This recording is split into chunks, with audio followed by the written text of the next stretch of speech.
Okay, so we had done up to Article 132. 131, as you remember, that was original jurisdiction of the Supreme Court. तो original jurisdiction supreme court का क्या है?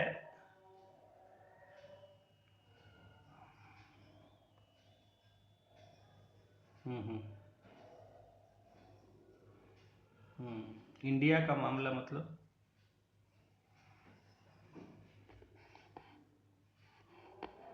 नहीं, देखिए बताने का आप कहना चाह रहे हैं, मैं समझ रहा हूँ, लेकिन उसको बोलिए ठीक से। जैसे मैंने क्या बताया था, जहाँ एक तरफ इंडियन गवर्नमेंट या गवर्नमेंट ऑफ इंडिया है और दूसरी तरफ एक या एक से ज़्यादा स्टेट्स हैं, ठीक है, जहाँ भी कोई पूरी बात बोलिए कि जहाँ डिस्प्यूट है, डिस्प्यूट डिस्प्यूट यानी विवाद जो भी है, dispute which is between government of India and one और मोर स्टेट्स, ये पहला केस है। या एक तरफ गवर्नमेंट ऑफ इंडिया है और एक या एक से ज़्यादा स्टेट है, और दूसरी तरफ भी एक या एक से ज़्यादा स्टेट है। या थर्ड केस है कि जब दो स्टेट्स के बीच या दो से ज़्यादा स्टेट के बीच में है। तो इस हाँ, डिस्प्यूट होगा तब ना लोग कोर्ट में जाएंगे। हाँ, क्योंकि एक स्टेट का तो है, तो अकेले तो डिस्प्यूट, देखिए डिस्प्यूट जब भी होता है, विवाद जो भी होता है, तो दो के बीच में होगा डेफिनेटली। अकेले तो विवाद होगा नहीं है भाई, अकेले हम किससे सिर फोड़ेंगे? तो किसी से भी बातचीत कर, कोई भी झगड़ा फसाद तो दो लोगों के बीच होता है।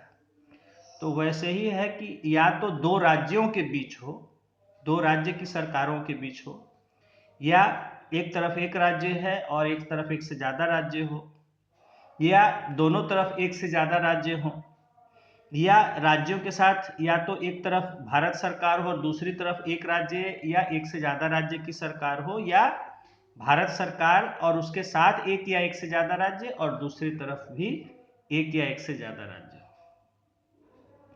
ठीक है, तो कहीं ना कहीं कहने का मतलब है कि जहां जो डिस्प्यूट है वो एक तो सरकार के बीच का किसी तरह का डिस्प्यूट हो, इंडिया के अंदर गवर्नमेंट्स के अंदर का जो डिस्प्यूट होता है वो जो है सुप्रीम कोर्ट डील करेगी। वो गवर्नमेंट्स हो, चाहे एक तरफ स्टेट गवर्नमेंट्स हो या यूनियन गवर्नमेंट हो। समझ गए? यानी कि इंडिया के अंदर अगर सरल भाषा में कहे कि गवर्नमेंट के बीच का डिस्प्यूट हो तो वो सुप्रीम कोर्ट देखेगी। सरकार कहाँ कहाँ होती है? या तो सेंटर में है या स्टेट में है गवर्नमेंट। तो उन हर मामलों में सुप्रीम कोर्ट का ही ओरिजिनल ज्यूरिसडिक्शन होगा। ओरिजिनल ज्यूरिसडिक्शन सुप्रीम कोर्ट का होगा। ओरिजिनल मतलब पहला, एक्सक्लूसिव। जैसे कि मैंने आपको बताया कि लोग बीपीएससी का जो केस है उसको लेके गए सुप्रीम कोर्ट के पास। सुप्रीम कोर्ट ने कहा कि हम आपकी भावनाओं को समझते हैं, आपकी तकलीफ को हम समझ रहे हैं, लेकिन हम इस मामले में पहला कोर्ट नहीं हो सकते हैं। We can not be the first point of hearing. हाँ, हाँ, तब तब दे कैन गो, तब दे कैन गो। तो उन्होंने कहा कि we can not be the first point of hearing. सुनवाई का पहला जो मंच है वो सुप्रीम कोर्ट इस मामले में नहीं हो सकता है, क्योंकि ये आपके जो है कहीं भी अंदर, मतलब चाहे वो हाई कोर्ट आप जा सकते हैं, चाहे डिस्ट्रिक्ट कोर्ट जा सकते हैं, या उससे लोअर कोर्ट, जहां भी जाना है उसका आपका मामला है। बट ये हम इसमें सुप्रीम कोर्ट में पहली सुनवाई इस पर नहीं हो सकती। तो इसलिए आप बेहतर होगा कि पटना का है तो पटना हाई कोर्ट में जाए आप। तो पटना हाई कोर्ट में इन्होंने अभी उसको अपील किया है। तो खैर ये था 131 जो था हमारा original jurisdiction of the supreme court. ठीक है, अब इसमें जो है एक और बात था कि नीचे provided that the said jurisdiction shall not extend to a dispute arising out of any treaty, agreement, covenant, engagement, sanad, or other similar instrument which having been entered into or executed before the commencement of this constitution। यानी कि संविधान के प्रभाव में आने से पहले यहाँ के किसी भी जो भी अथॉरिटी था, सरकार थी या जो भी था, उसने अगर किसी दूसरे देश या किसी से कोई तरह की संधि की हो, कोई एग्रीमेंट किया हो, कोई ट्रीटी किया हो, अलग अलग नाम से अलग अलग तरह के होते हैं, और वो अभी भी संविधान के प्रभाव में आने, कमेंसमेंट का मतलब होता है शुरुआत, प्रभाव में आना, शुरुआत, प्रभाव में आना नहीं, मतलब शुरुआत वहां पर कहेंगे। तो जब वो शुरुआत हुआ और उसके बाद भी लागू है, तो ऐसे किसी मामले में सुप्रीम कोर्ट का जुरिस्डिक्शन नहीं होगा। और या जो है, ये तो ये बात हो गई, before, continues in operation after the commencement, or which provides that the said jurisdiction shall not extend to such a dispute, या कोई और इस तरह का ट्रीटी कोई करता है, ठीक है, चाहे वो भारत सरकार किया हो या कोई और सरकार किया हो, और जिस ट्रीटी या एग्रीमेंट या जो भी सनद है या पैक्ट है, कुछ भी नाम रहे, कोविनेंट है, उसमें ये लिखा हुआ है कि उसमें यहाँ के सुप्रीम कोर्ट का ज्यूरिसडिक्शन नहीं होगा, तो ऐसे में सुप्रीम कोर्ट का उसमें कोई ज्यूरिसडिक्शन दखल नहीं होगा। ठीक है, जैसे इंटरनेशनल ट्रीटी होता है, ठीक है, किसी दूसरे देश के साथ ट्रीटी, या मैंने आपको बताया था कि जब भी कोई एग्रीमेंट होता है, इनफैक्ट आप कोई सामान भी खरीदेंगे तो उसके टर्म्स एंड कंडीशन में लिखा रहता है कि any dispute shall be subjected to jurisdiction of Delhi court, यानी कि अगर दिल्ली से वो सामान बन के आ रहा है तो वो लिख देते हैं कि अगर कोई भी विवाद होगा, किसी तरह का मामला होगा, तो उसमें दिल्ली के ही कोर्ट का इसमें ज्यूरिसडिक्शन होगा। ऐसा नहीं कि आप दिल्ली की कंपनी, आप उसको कोई असम में यूज कर रहा है तो असम में वहां केस कर देगा, तो वो उसका वैलिड नहीं होगा। अगर आपको केस करना है तो आपको दिल्ली आके किसी कोर्ट में करना होगा। तो ऐसे हर जगह लिखा रहता है, ठीक है। और ये तो इंटरनेशनल ट्रीटी की बात छोड़ी, आप बहुत सारी चीजें, हम पेपर भी खरीदते हैं ना, न्यूज़पेपर, तो न्यूज़पेपर भी लेते हैं तो उसका भी टर्म्स एंड कंडीशन लिखा रहता है कि any dispute shall be subject to the jurisdiction of this place, ठीक है। किसमें?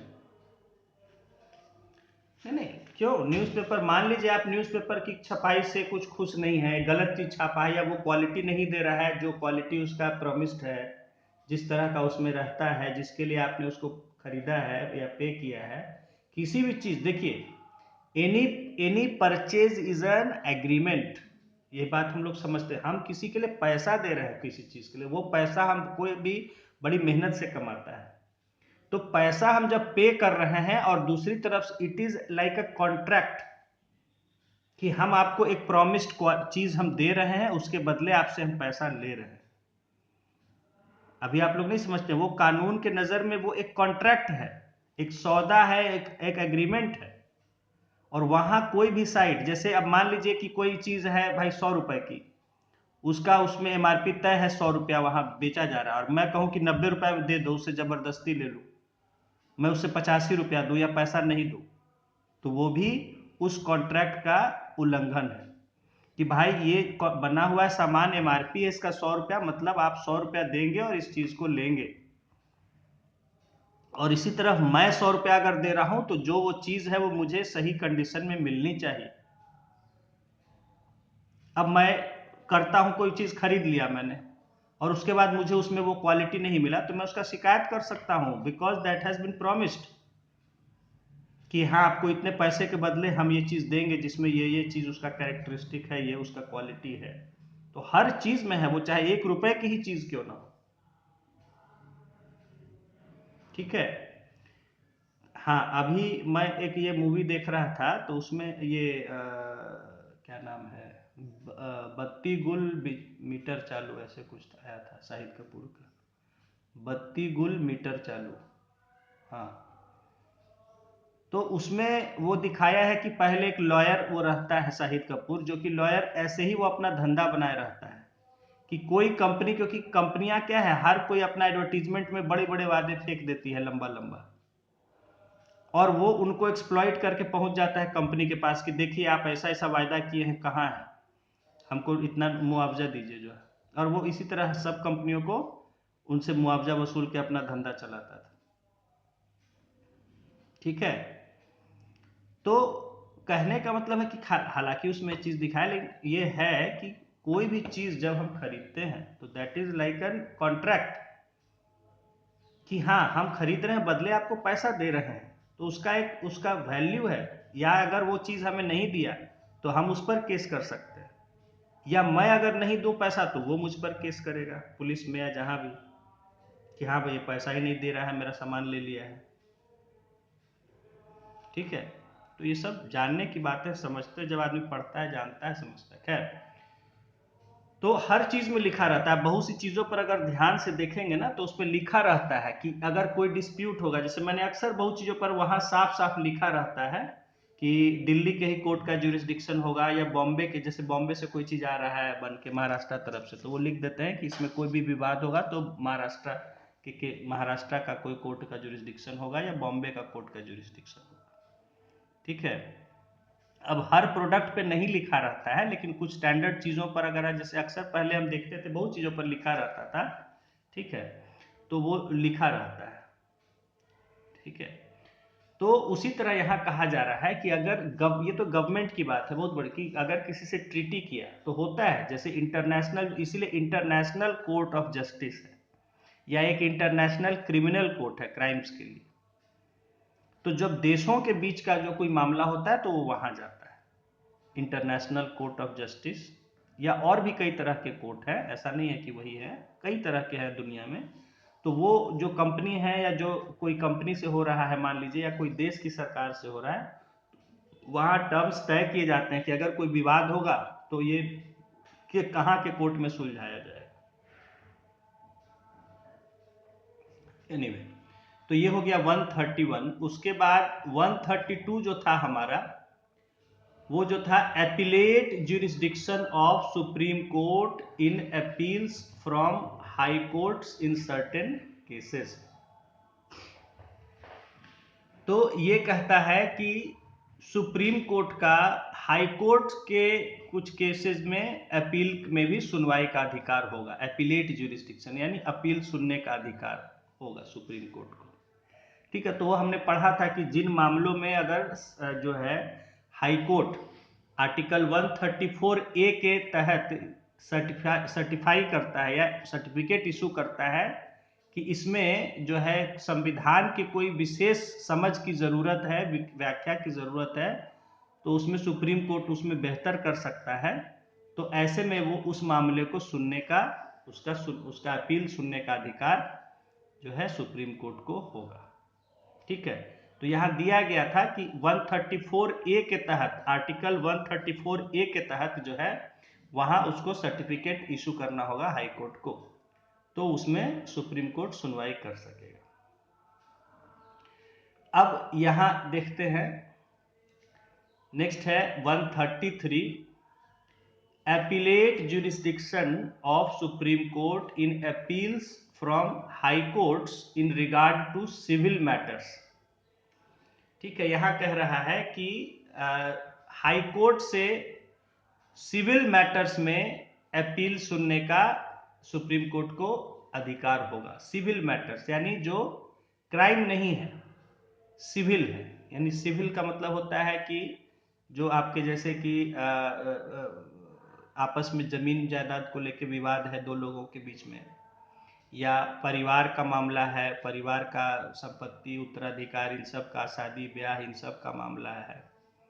ठीक है, तो ये सब जो है फैमिली है या प्रॉपर्टी से जुड़ा हुआ, ये सब जो मामले सिविल मामले का है, या आपका गवर्नमेंट से किसी तरह का मामला है। तो देखिए, an appeal shall lie, clause 1 क्या कहता है, an appeal shall lie to the supreme court from any judgment, decree और फाइनल ऑर्डर। अब देखिए इसमें एक है वर्ड जजमेंट, जजमेंट का मतलब होता है फैसला, एक होता है डिक्री, डिक्री का मतलब होता है order passed by a court, order passed by a court, उसको डिक्री कहते हैं। जैसे कि मान लीजिए थोड़ा सा फर्क हो जाता है, फैसला, फैसला तो एक जनरल वर्ड हुआ कि फैसला, जजमेंट, कोई भी मामले का फैसला किया, लेकिन जब कोई वो डिक्री यानी एक ऑर्डर इशू करता है कोर्ट जो है उसको डिक्री कहते हैं।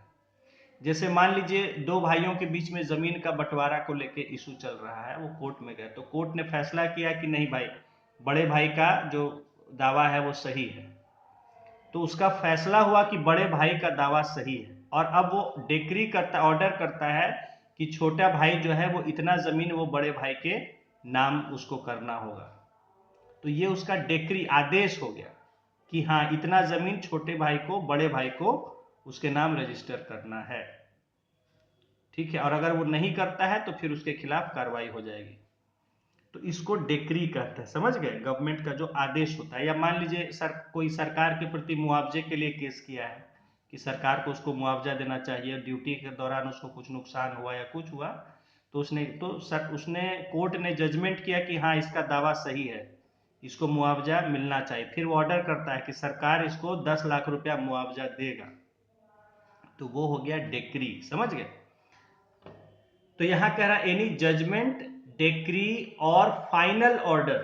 फाइनल ऑर्डर होता है कि जैसे कि जो फाइनल हो, ठीक है, यानी कि जब केस मुकदमा होता है तो समय समय पर कई फैसले दिए जाते हैं। अगर लंबा खींच रहा हो तो समय समय पर कई फैसले हो सकते हैं। फाइनल ऑर्डर का मतलब अब सुनवाई खत्म हो गई, अब उसके बाद सुनवाई नहीं होगा, और यही अंतिम आदेश है उस कोर्ट का। ठीक है, ऊपर डिफाइन भी किया है, देखिए, For the purposes of this article, the expression final order includes an order deciding an issue, which, if decided in favor of appellant, would be sufficient for final disposal of the case. कहना मतलब कि उसका final disposal हो जाएगा। ठीक है, final disposal हो गया, अब उसको कोई सुनवाई की जरूरत नहीं है, अब उसमें अपील की जरूरत नहीं है। फाइनल ऑर्डर बोलते हैं। खैर, तो यहां ये कह रहा है 133 कि an appeal shall lie to the supreme court from any judgment, decree और final order in a civil proceeding of a High Court. Civil proceeding यानी सिविल मामला है, in the territory of India, if the High Court certifies under article 134A, ये बाद में जोड़ा गया है, 4 ऊपर देख रहे हैं जोड़ा गया है, that the case involves a substantial question of law of general importance। ठीक है, तो ये कह रहा है कि किसी भी तरह का अगर सिविल मामला है जो हाई कोर्ट में उसमें फैसला आया है, और हाई कोर्ट अगर उसको सर्टिफाई करता है 134A के अंडर कि इसमें किसी कानून के मामले की एक जो है गहरी समझ की जरूरत है इस पर फैसला करने के लिए, उचित न्याय करने के लिए। ठीक है, किसी भी कानून की, पहले तो था ऊपर वो था संविधान की बात था, अब यहां कह रहा है किसी भी कानून का गहरी समझ का जरूरत है न्याय करने के लिए, ए। और बी है that in the opinion of the high court the said question needs to be decided by the supreme court। या हाई कोर्ट के ओपिनियन में उसको ऐसा लगता है कि ये जो मामला है ये सुप्रीम कोर्ट को ही इसमें फैसला करना चाहिए, तय करना चाहिए। ठीक है, तो not with standing anything in article 132, any party appealing to the Supreme Court under clause 1 may urge as one of the grounds in such appeal that a substantial question of law as to interpretation of this constitution has been wrongly decided। ठीक है, कह रहा है कि 132 में कुछ भी लिखा हुआ हो, ठीक है, लेकिन इसके क्लॉज 1 ऊपर जो क्लॉज हमने पढ़ा कि उसके तहत कोई भी पार्टी चाहे तो वो जो है जा सकता है सुप्रीम कोर्ट में, अपील कर सकता है कि संविधान का यहाँ जो है गलत ढंग से व्याख्या किया गया और ये फैसला किया गया, तो मेरी चाहता हूं कि सुप्रीम कोर्ट में सुनवाई हो इसकी। और थर्ड है notwithstanding anything in this article no appeal shall unless parliament by law otherwise provides lie to the supreme court from the judgment, decree or final order of one judge of a high court। यह कह रहा है कि इस article में जो भी कुछ कहा गया उसके बावजूद कोई भी अपील जो है, जब तक पार्लियामेंट कानून बना के दूसरी तरह नहीं कोई मतलब इससे अलग कानून नहीं बना देता है, तब तक जो है हाई कोर्ट के एक जज का अगर फैसला होगा तो उसके अपील वो सुप्रीम कोर्ट के पास जा सकता है। अगर सिंगल जज, वन जज का फैसला होगा तो उस केस में वो जो है सुप्रीम कोर्ट डेफिनेटली जा सकता है। ठीक है, तो जैसे मैंने बताया आपको कि हाई कोर्ट या सुप्रीम कोर्ट में भी कई जजों के बेंच होते हैं। सिंगल जज बेंच होता है, फिर डिवीजन बेंच कहते हैं जिसमें 3 जज होते हैं कम से कम, फिर उससे ऊपर 5 जज होते हैं, कॉन्स्टिट्यूशन बेंच कहते हैं। जबकि संविधान का कोई विशेष मामला की समझ की ज़रूरत हो तो फिर कॉन्स्टिट्यूशन बेंच कहते हैं जिसमें कम से कम 5 होते हैं। फिर कॉन्स्टिट्यूशन बेंच में और फिर 7 जज बेंच होते हैं, 9 जज बेंच होते हैं। और इंदिरा गांधी का जब चल रहा था जो है तो 13 जज का बेंच बैठा था, जो आज तक का सबसे बड़ा बेंच है।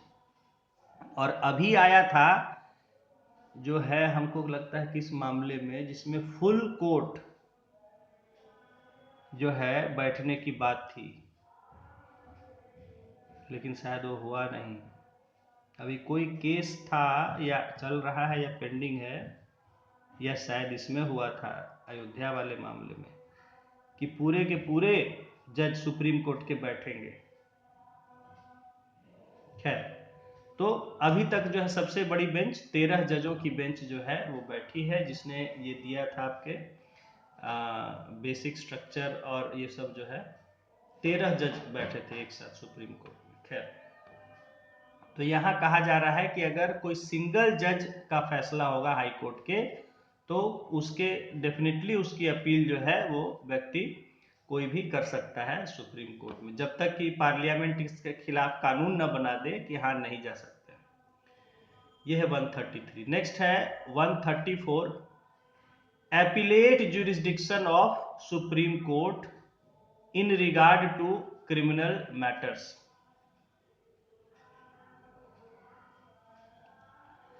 Appellate jurisdiction of Supreme Court in regard to criminal matters. An appeal shall lie to the Supreme Court from any judgment, final order or sentence in a criminal proceeding of a High Court in the territory of India if the High Court A has on appeal reversed an order of acquittal of an accused person and sentenced him to death. ठीक है, ये अब देखिए, पिछला था जो 133 था वो सिविल मामलों में था, 134 जो है अब ये क्रिमिनल मैटर्स में है, अपराध के मुकदमे के लिए है।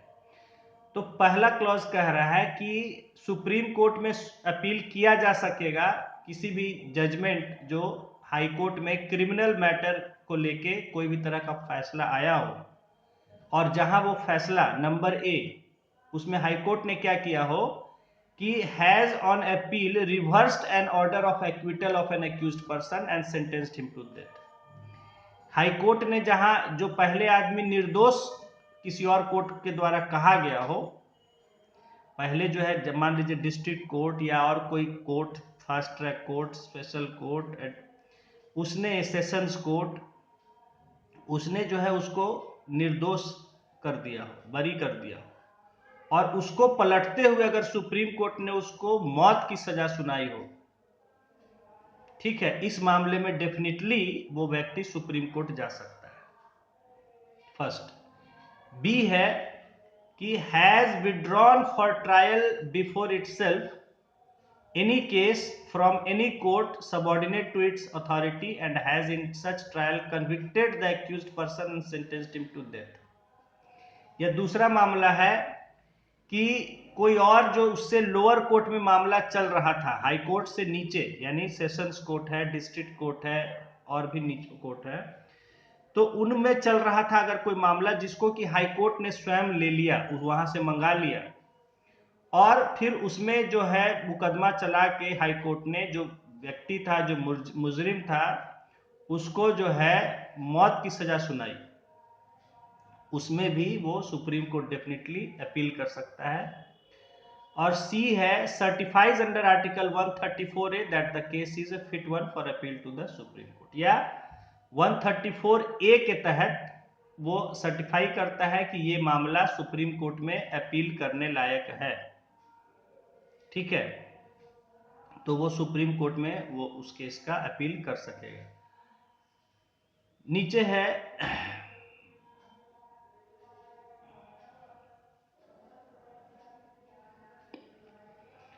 provided that an appeal under subclause C shall lie subject to such provisions as may be made in that behalf under clause 1 of article 145 and to such conditions as the High Court may establish। क्या ठीक है, सब बातें हम ignore कर सकते हैं।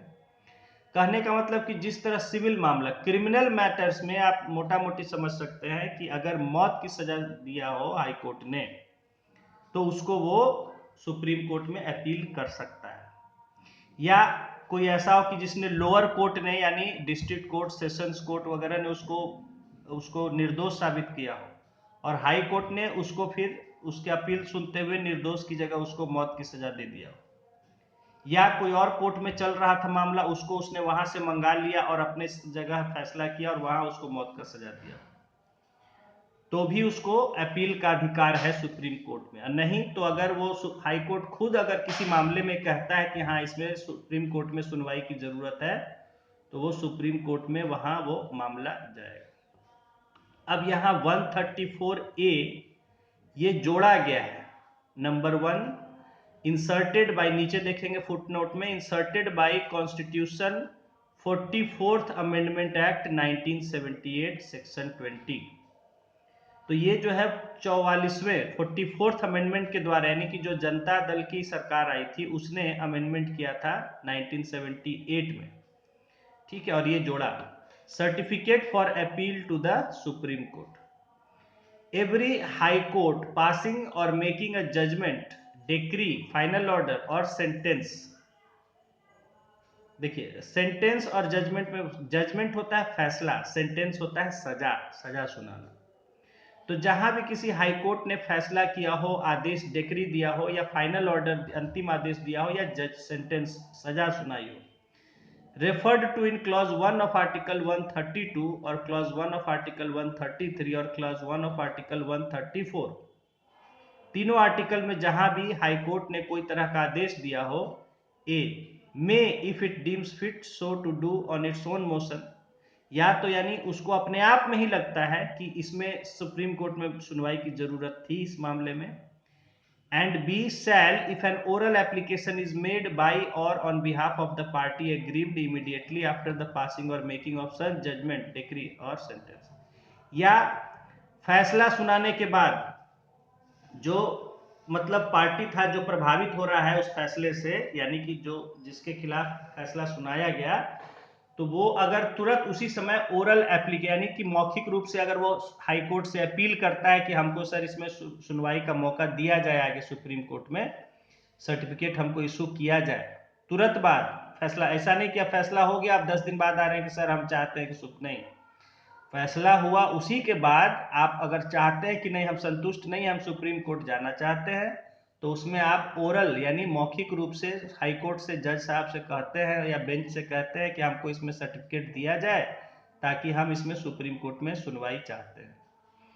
तो the High Court determine as soon as may be after such passing और making the question whether a certificate of nature refer to in article ये मे बी गिवन, तो उस समय हाई कोर्ट ये सोच सकता है कि क्या इसको ये सर्टिफिकेट दिया जाना चाहिए, सुप्रीम कोर्ट में क्या इसकी अपील की जरूरत है, और अगर उसको लगता है सर्टिफिकेट देता है तो वो दे सकता है।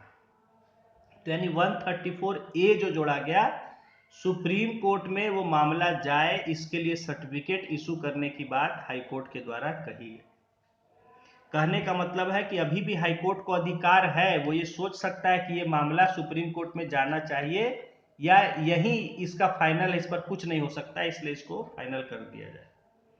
तो अगर वो हाई कोर्ट को लगेगा कि नहीं ये फाइनल है, इस पर कोई कुछ नहीं हो सकता है, सुप्रीम कोर्ट जाए या कहीं जाए यही फैसला है, तो वो उसको मना कर सकता है कि अब इस पर कोई सुनवाई की अपील की जरूरत नहीं है, वो फाइनल हो जाएगा। लेकिन मान लीजिए हाई कोर्ट को लगता है कि अरे चलो इसको मौका दे देना चाहिए, क्या पता सुप्रीम कोर्ट इसके लिए कुछ बढ़िया बेहतर इसको आराम उसको उससे बेहतर फैसला दे दे, तो वो दे सकता है सर्टिफिकेट कि ठीक है इसमें आप सुप्रीम कोर्ट में जाइए, वहां आपको हो सकता है बेहतर सुनवाई इस पर मिल जाए।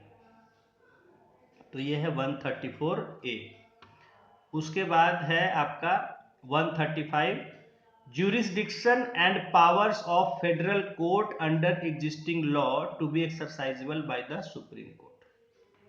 ठीक है, तो ये कह रहा है कि जो कानून था उस समय, आजादी के समय और उससे पहले, उस समय के जो फेडरल कोर्ट था उसका भी जो है जो कामकाज या उसका अथॉरिटी जो है वो सुप्रीम कोर्ट ही संभालेगा। यानी कि सुप्रीम कोर्ट ही इस आजादी के बाद देश का फेडरल कोर्ट भी होगा।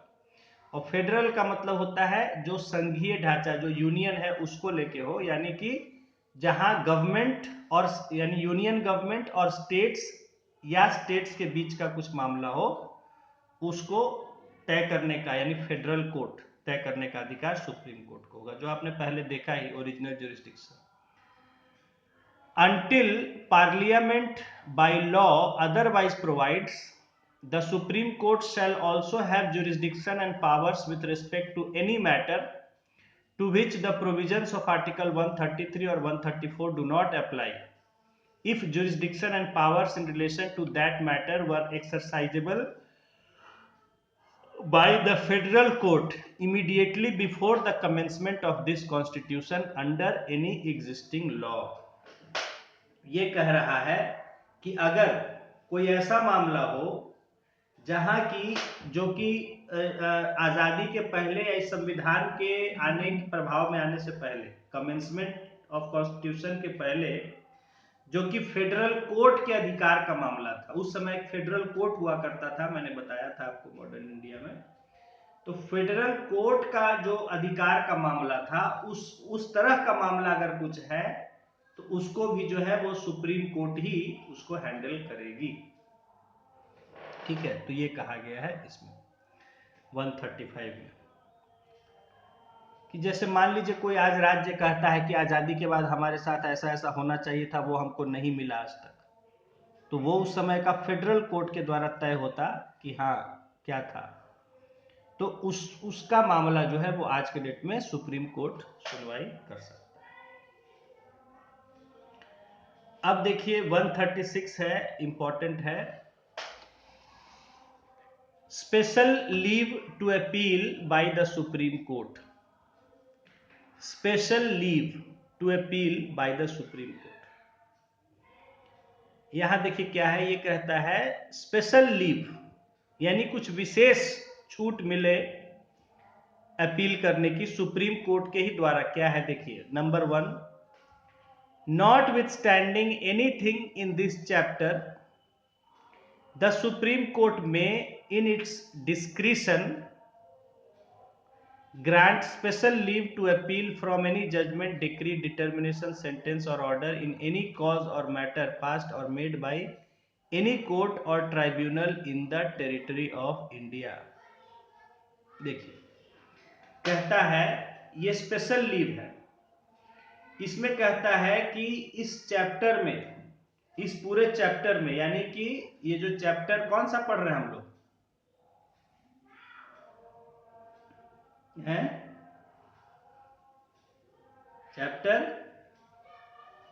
चैप्टर 1 क्या था, ये पार्ट 5 हम लोग पढ़ रहे हैं। चैप्टर 1 क्या था,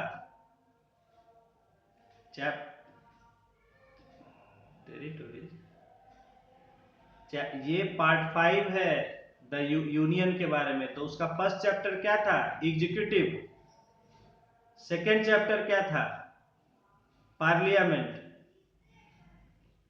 थर्ड चैप्टर क्या था, जुडिशरी नहीं था थर्ड चैप्टर था प्रेसिडेंट का लेजिस्लेटिव पावर्स।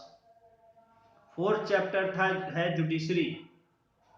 ये हम लोग फोर्थ चैप्टर पढ़ रहे हैं, जुडिशरी, यूनियन जुडिशरी। तो ये कहता है कि not with standing anything in this chapter, इस चैप्टर में कुछ भी कहा गया हो उसके बावजूद द सुप्रीम कोर्ट में इन इट्स डिस्क्रिशन, यानी सुप्रीम कोर्ट अपने विवेक से grant special leave to appeal, वो एक स्पेशल लीव दे सकता है यानी छूट दे सकता है अपील करने का। Any judgment, decree, determination and और order in cause any cause और मैटर पास्ड और मेड बाय एनी कोर्ट और tribunal in the territory, Bharat के क्षेत्र में किसी भी कोर्ट के द्वारा किसी भी तरह का फैसला दिया गया हो, किसी भी तरह के मामले में, चाहे वो सिविल हो, क्रिमिनल हो, कहीं का भी कोई भी तरह का छोटा बड़ा कोर्ट हो, चाहे हाई कोर्ट हो या नीचे का कोई भी कोर्ट हो, किसी भी तरह के फैसले को इस देश के टेरिटरी में जो दिया गया हो, सुप्रीम कोर्ट उसमें कह सकता है कि इसमें हम सुनवाई कर सकते हैं, हम अपील इसमें सुन सकते हैं। इसको कहते हैं स्पेशल लीव पिटीशन। और स्पेशल लीव पिटीशन ये जो है ध्यान रखिए, ये बोला है कोई भी कोर्ट, यानी इसमें सुप्रीम कोर्ट स्वयं भी आ जाता है। यानी अगर सुप्रीम कोर्ट में भी जो फैसला हुआ रहता है उसके खिलाफ, उसकी भी अपील अब सुप्रीम कोर्ट में ही होती है। समझ गए? तो इसमें क्या होता है कि मान लीजिए सुप्रीम कोर्ट ने कोई फैसला दिया और हम चाहते हैं कि नहीं, सुप्रीम कोर्ट को इसका फिर से सुनवाई करना चाहिए, ठीक है, इसमें हम संतुष्ट नहीं है सुप्रीम कोर्ट के इस फैसले से, तो वो स्पेशल लीव, वहां फिर क्या है, स्पेशल लीव पिटीशन कहते हैं उसको। हाँ हाँ हाँ, सुप्रीम कोर्ट में ही वो स्पेशल लीव पिटीशन के तहत वो डाला जा सकता है, सुप्रीम कोर्ट के ही जजमेंट के अपील के रूप कि नहीं, हम इसमें चाहते हैं कि दोबारा सुनवाई हो और एक बेहतर ढंग से सुनवाई हो। तो ऐसा जो हाँ, नहीं नहीं, डालने को डाल सकते हैं, जैसे वो अब सुप्रीम कोर्ट उसको अलाउ करता है कि नहीं है, कहता है कि अरे भाई बार बार आप समय बर्बाद कर रहे हैं, ये आप इसमें कुछ नहीं हो सकता, ठीक है, वो सुप्रीम कोर्ट पर डिपेंड करता है। तो खैर बात है कि यहाँ समझने जो वाली बात है कि ये स्पेशल लीव जो है ये कहता है कि भारत के अंदर किसी भी कोर्ट के द्वारा किसी भी मामले में, किसी भी तरह के मामले में कैसा भी फैसला दिया गया हो, कैसा भी फैसला, मान लीजिए दो भाइयों, दो कंपनी के बीच में, दो भाइयों जैसे अनिल मुकेश के बीच में चल रहा है, वैसा कोई मामला हो और उसमें जो है वो दोनों में प्रॉपर्टी का कुछ या कुछ पैसों का बंटवारा किया गया, कॉम्पेंसेशन कुछ करवाया गया, उससे खुश नहीं है अनिल अंबानी, तो वो कह सकता है सुप्रीम कोर्ट को कि भाई इसमें जो है आप इसमें स्पेशल लीव के द्वारा सुनवाई कीजिए, अगर हाई कोर्ट के द्वारा किया गया था। या सुप्रीम कोर्ट ने ही मान लीजिए कहा कि ठीक है भाई, इसमें 100 करोड़ जो है अनिल अंबानी को देंगे, मुकेश अंबानी, अनिल अंबानी उससे संतुष्ट नहीं है, फिर वो दोबारा स्पेशल लीव पिटीशन डाल सकते हैं कि नहीं, हमको 100 करोड़ से हम खुश नहीं, हमको इसमें कम से कम 500 करोड़ चाहिए, तो वो जो है फिर से सुनवाई कर सकता है सुप्रीम कोर्ट उसका। यानी कहने का हम अपील कर सकते हैं। अब वो सुप्रीम कोर्ट तय करेगा उसको कि भाई उसको उचित लगता है तो वो सुन सकता है, कर सकता है, नहीं उचित लगेगा बोले नहीं नहीं अब आपको कुछ नहीं, आपको उचित मिल गया है, अब आप जाइए, उसी को वही फाइनल है। वो सुप्रीम कोर्ट के विवेक पर है, डिस्क्रिशन पर है। समझ गए? ऐसा नहीं है कि लिख दिया है कि सुप्रीम कोर्ट को सुनना ही होगा, आप अपील कर दिए, तो वो उसके डिस्क्रिशन, उसके विवेक पर है, उसकी समझ पर है। अगर उसको लगता है कि हाँ इसमें है, हो सकता है कि ये इसमें बेहतर सुनवाई हो, तो वो कर सकता है। उसको कहते हैं स्पेशल लीव पिटीशन। जैसे अभी आपको हम कोई बता रहे थे पेपर से, उसमें स्पेशल लीव पिटीशन ही डाला गया था, किसी को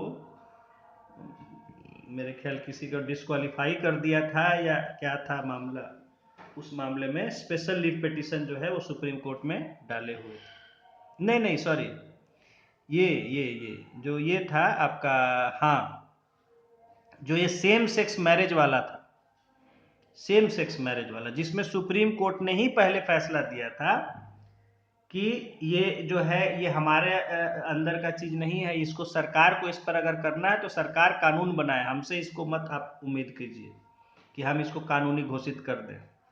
अगर इसको सही मानना है देश में तो उसके लिए सरकार कानून बनाए, सरकार से कहिए। तो फिर से ये लोग स्पेशल लीव पिटीशन में डाले थे सुप्रीम कोर्ट के ही सामने कि इसमें फिर से सुनवाई किया जाए इस पर, और ऐसा ऐसा उन्होंने आर्गुमेंट दिया था कि लोग छुप के जीने को मजबूर हैं वगैरह वगैरह, जो उस दिन मैं पढ़ा था। तो फाइनली थर्सडे फिर उसको सुप्रीम कोर्ट ने रिजेक्ट कर दिया कि नहीं, इसमें कोई सफिशियंट ये नहीं बनता है कि इसमें दोबारा इसकी कोई सुनवाई की जाए या इसमें कोई और इसमें फैसला को अलग हट के दिया जाए। खैर वो था स्पेशल लीव पिटीशन था। तो यहां समझ में आ गया। और इसका सेकेंड क्लॉज कहता है कि nothing in clause 1 shall apply to any judgment, determination, sentence or order passed or made by any court or tribunal constituted by or under any law relating to the armed forces। कहता है कि ये clause 1 में जो कहा गया है वो कुछ भी जो आर्म्ड फोर्सेस के द्वारा कोई कोर्ट जो है उसका कोई जजमेंट वगैरह पर अप्लाई नहीं होगा। ठीक है, आर्म्ड फोर्सेस यानी जिसको हम मार्शल कोर्ट मार्शल कहते हैं। ठीक है, तो कोर्ट मार्शल यानी जो मिलिट्री का जो भी कोर्ट वगैरह के द्वारा कोई अगर फैसला दिया गया है, आर्म्ड फोर्सेस के कोर्ट या ट्राइब्यूनल से कोई फैसला हुआ है, उस पर ये सब बातें लागू नहीं होगा, यानी उसके खिलाफ सुप्रीम कोर्ट में नहीं जा सकते। कोर्ट मार्शल का जो फैसला होता है वो फाइनल होता है।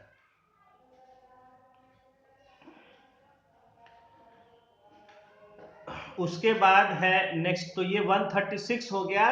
ध्यान रखना है special leave petition, SLP short में इसको कहते हैं, SLP, special leave petition, SLP. तो ये आर्टिकल 136 के तहत किया जाता है। नेक्स्ट है 137, रिव्यू ऑफ जजमेंट्स और orders by supreme court. Review of judgments और ऑर्डर्स बाय सुप्रीम कोर्ट। ठीक है, अब यहां देखिए,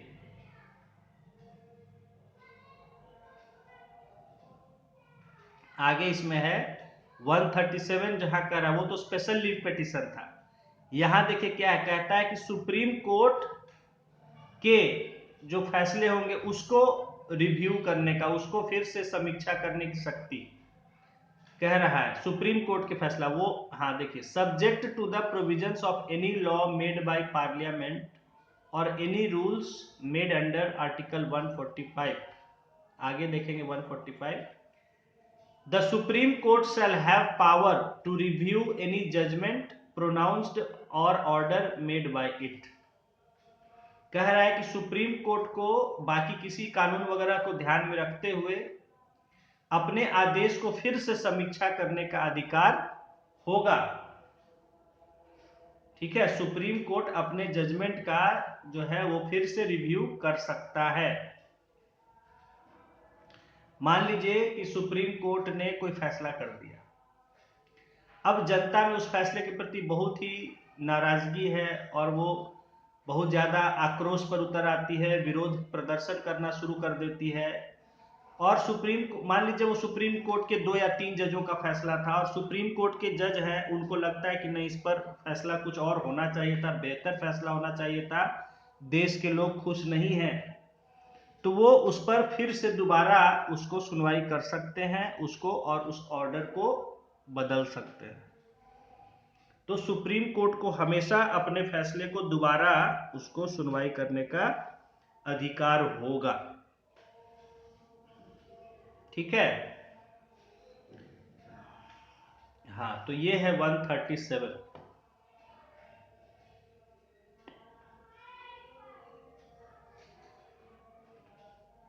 हम्म।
हाँ, ओके, सो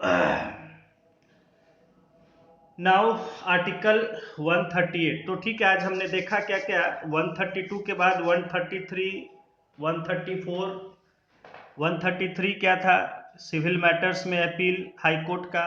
134 था क्रिमिनल मैटर्स में, ठीक है। 135 क्या था, फेडरल कोर्ट। हाँ, 136 one special leave petition, 136 SLP, special leave to appeal. 137 review of judgment by supreme court, खुद अपना रिव्यू कर सकता है। उसके बाद 138 enlargement of the jurisdiction of supreme court, यानी सुप्रीम कोर्ट का जो ज्यूरिसडिक्शन है उसको और बड़ा करना। एनलार्जमेंट, एनलार्ज मतलब बड़ा करना। तो सुप्रीम कोर्ट के ज्यूरिसडिक्शन को और बढ़ाया जा सकता है, कैसे, इसमें दिया गया है कि the supreme court shall have such further jurisdiction and powers with respect to any of the matters in the union list as parliament may by law confer।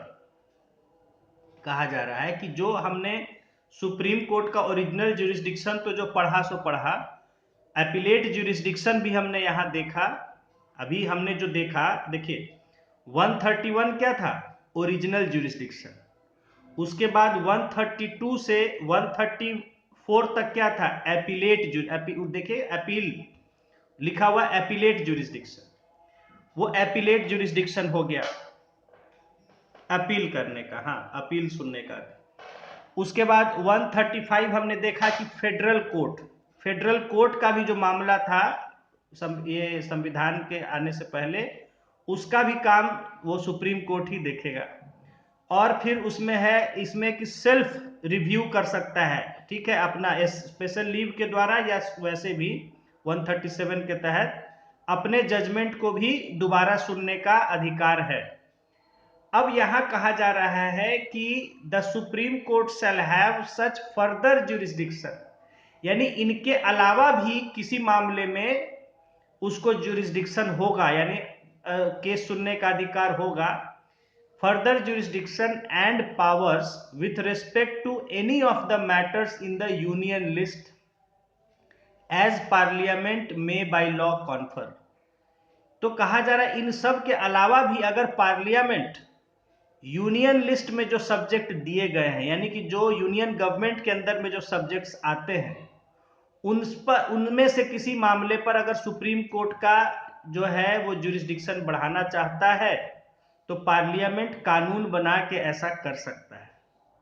समझ में आ रही बात। जो हमने इसका ज्यूरिसडिक्शन देखा सुप्रीम कोर्ट का, original jurisdiction, appellate jurisdiction, as a federal court, और स्पेशल लीव या अपना जजमेंट का रिव्यू करना। इसके अलावा भी अगर फर्स्ट क्लॉज है कि पार्लियामेंट चाहे तो यूनियन लिस्ट में जो दिए गए हैं सब्जेक्ट्स, यानी जो यूनियन गवर्नमेंट के अंदर पावर में आते हैं, उन सब्जेक्ट पर चाहे तो इसको एडिशनल ज्यूरिसडिक्शन दे सकता है, कानून बना के, लॉ बना के। फर्स्ट ये कहता है first clause. A second clause है the supreme court shall have such further jurisdiction and powers with respect to any matter as government of India and the government of any state may by special agreement confer if parliament by law provides for the exercise of such and powers of supreme court। तो दूसरा कह रहा है कि जो है अगर supreme court मतलब गवर्नमेंट ऑफ इंडिया और किसी राज्य की सरकार, दोनों अगर मतलब किसी राज्य की या राज्यों की सरकार, दोनों सबका अगर सहमति है तो किसी भी मामले पर, अकेले पार्लियामेंट है वो तो सिर्फ यूनियन लिस्ट के मामले पर है, लेकिन अगर कह रहा है किसी भी मामले पर करना है तो उसके लिए कोई गवर्नमेंट ऑफ इंडिया और स्टेट गवर्नमेंट आपस में एग्रीमेंट करके अगर लॉ बनाती है पार्लियामेंट और उससे सुप्रीम कोर्ट को वो देती है तो उसको उस पर भी मामला सुनने का अधिकार होगा। समझ में आ गया। दो क्लॉज है, कह रहा है कि अगर उसका जो अपना है सुप्रीम कोर्ट का पावर, उसके अलावा किसी मामले पर उसको सुनवाई कर, तो अगर पार्लियामेंट यूनियन लिस्ट के किसी सब्जेक्ट पर लॉ बनाती है और कहती है कि इसमें सुप्रीम कोर्ट को सुनने का जुरिस्डिक्शन होगा, पावर होगा, तो वो मामले भी सुन सकती है सुप्रीम कोर्ट। और चाहे तो किसी भी मामले पर अगर यहाँ भारत की सरकार और किसी स्टेट की गवर्नमेंट, राज्य की सरकार अगर आपस में तय करके करते हैं कि इसमें सुप्रीम कोर्ट को इस मामले पे केस सुनवाई करने का अधिकार होगा, तो सुप्रीम कोर्ट उन मामलों को भी सुन सकेगी। तो ये 138 जो है सुप्रीम कोर्ट के जुरिस्डिक्शन को और बढ़ा, यानी उसको और मामले देने का, और विषयों पे सुनवाई करने का अधिकार देने की बात इसमें कही गई है।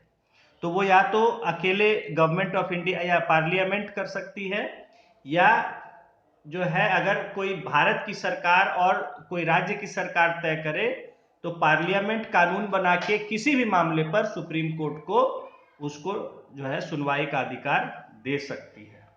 ये 138 है, enlargement of jurisdiction of supreme Court. उसके बाद है आपका 139, conferment on Supreme Court of powers to issue certain writs. Conferment on Supreme Court of powers to issue certain writs. सामना करना नहीं, कॉन्फरमेंट, कॉन्फर का मतलब होता है देना, कॉन्फर है, कॉन्फर से बना है कॉन्फरमेंट। कॉन्फर, कॉन्फर का मतलब होता है देना, सौंपना या देना। तो यहां कहा जा रहा है कि parliament may by law confer on the supreme court, यानी पार्लियामेंट कानून बना के सुप्रीम कोर्ट को दे सकता है क्या, power to issue directions, orders और Ritz.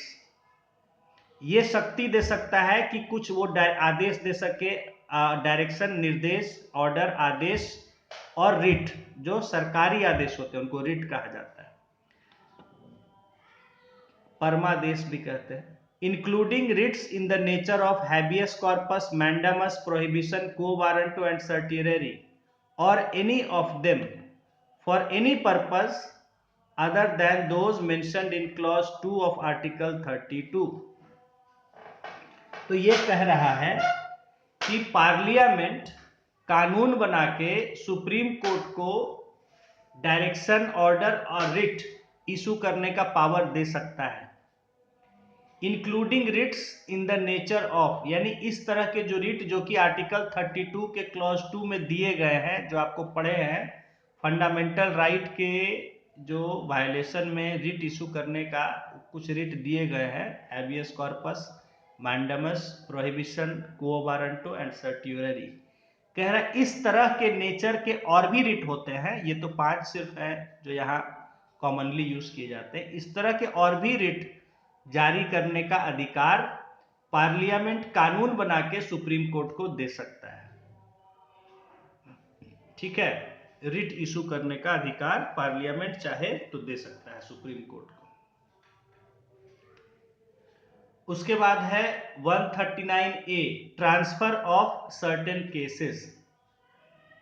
Transfer of certain cases, तो 139 के बाद ये 139A, ये 1 जो देखिए ऊपर में लिखा हुआ है, यानी ऐड किया गया, inserted by constitution 42nd amendment act 1976। Indira Gandhi ji के द्वारा ये 42nd अमेंडमेंट के द्वारा ये डाला गया 139A।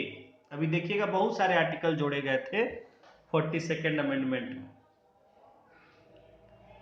तो 1 जो है यहां जोड़ा गया, और आगे इसमें देखिए, इसमें 139A और उसी के आगे देखिएगा ट्रांसफर ऑफ सर्टेन केसेस के बाद नंबर 2, वो जो है जनता सरकार द्वारा उसमें, यानी ऐसा हुआ था इंदिरा गांधी जी ने बहुत कुछ बदलाव किया था और उसमें फिर से वापस 2 साल बाद जनता पार्टी की सरकार ने उसमें कुछ फिर उसमें फिर बदल उसको वापस करने का कोशिश किया था। तो ये 139A आर्टिकल जोड़ा गया इंदिरा गांधी जी के द्वारा 42nd अमेंडमेंट में, ट्रांसफर ऑफ सर्टेन केसेस।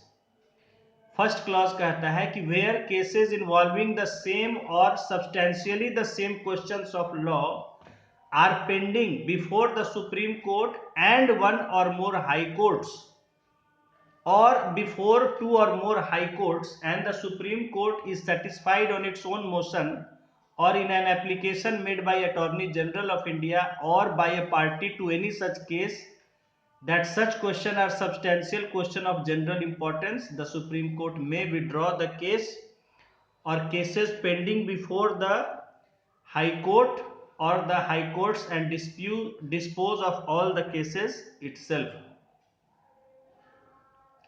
ये कहता है कि अगर कोई ऐसा मामला जो सुप्रीम कोर्ट में भी उसी मामले पर केस चल रहा हो, उसी तरह के मामले पर, और हाई कोर्ट में भी उसी तरह के मामले पर, एक या एक से ज्यादा हाई कोर्ट में उसी तरह के मामले पर, वही मामला कोई एक केस होगा वो तो एक ही जगह चलेगा, लेकिन वैसा ही केस उसी तरह का मामला हो जो और भी हाई कोर्ट में चल रहा हो, ठीक है, समझ रहे हैं बात? हाँ, जो यानी कि जो एक ही तरह का मामला हो, अलग अलग केस सुप्रीम कोर्ट में भी चल रहा हो और एक हाई कोर्ट या एक से ज्यादा हाई कोर्ट में भी अलग अलग जगह चल रहा हो, एक ही तरह के मामले, तो ऐसे में सुप्रीम कोर्ट चाहे तो अपने आप या अटॉर्नी जनरल के एप्लीकेशन करने पर, या जो इसमें कोर्ट में कोई भी जो पार्टी है जिसने जो केस में इन्वॉल्व है, वो चाहे तो उसके एप्लीकेशन करने पर ये सुप्रीम कोर्ट चाहे तो सभी कोर्ट से वो केस मंगा के अपने आप उसका निपटारा सुनवाई कर सकती है।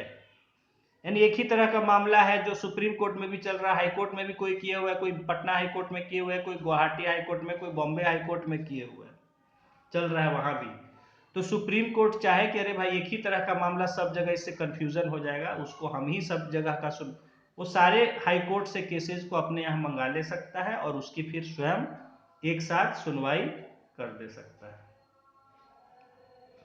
ठीक है।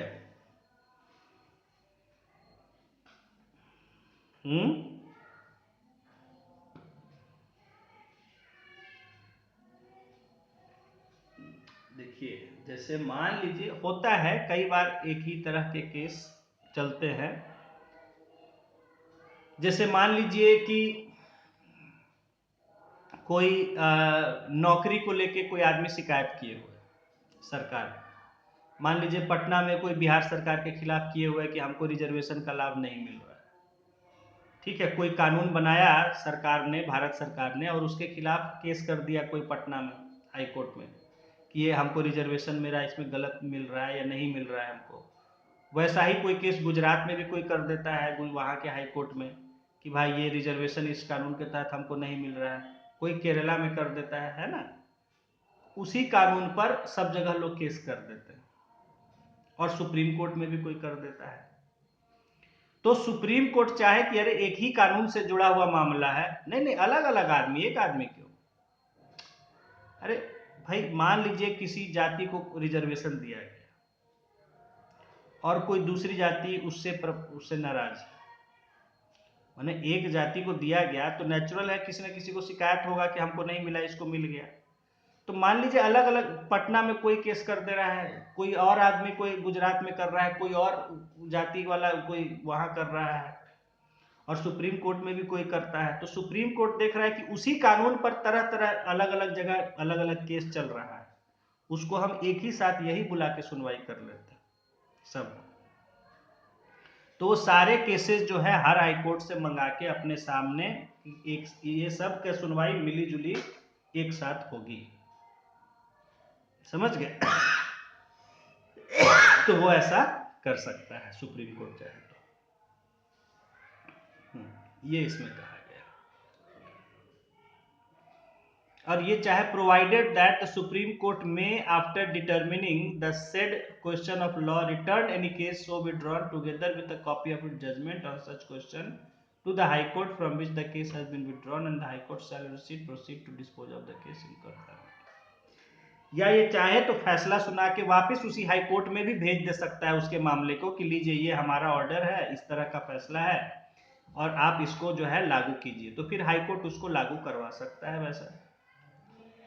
सेकेंड क्लॉज है the supreme court may if it deems it expedient so to do for the ends of justice transfer any case appeal और other proceeding pending before any High Court to any other High Court. इसमें यह भी है transfer of certain cases कि अगर supreme court को लगता है कि ऐसा किया जाना जरूरी है न्याय के लिए, तो ये किसी हाई कोर्ट में जो मामला चल रहा हो वो किसी दूसरे हाई कोर्ट में भी ट्रांसफर कर सकता है।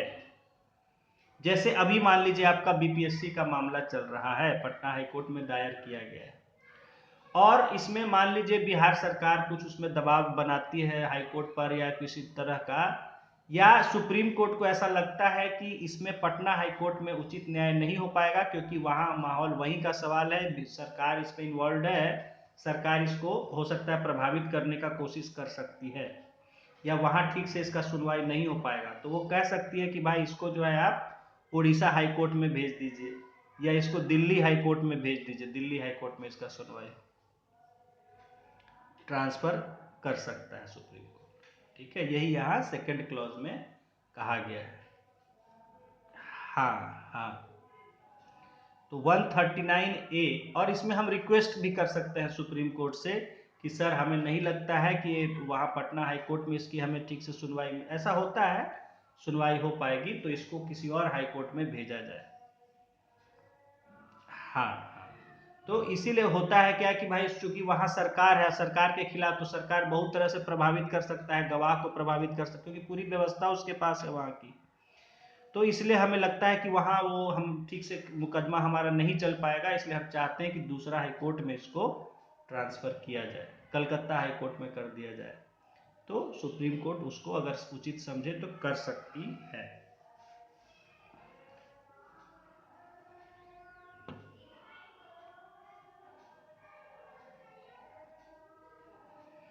उसके बाद है देखिए next article 140, ancillary powers of supreme court. अब ये एंसिलरी मतलब कुछ और जुड़े हुए extra, ancillary powers of supreme court, जहां डायरेक्ट पावर नहीं है मतलब कुछ अलग तरह से जुड़ा हुआ पावर्स है। देखिए क्या है, parliament may by law make provision for conferring upon the supreme court such supplemental powers not inconsistent with any of the provisions of this constitution as may appear to be necessary or desirable for purpose of enabling the court more effectively to exercise the jurisdiction conferred upon it by or under this constitution।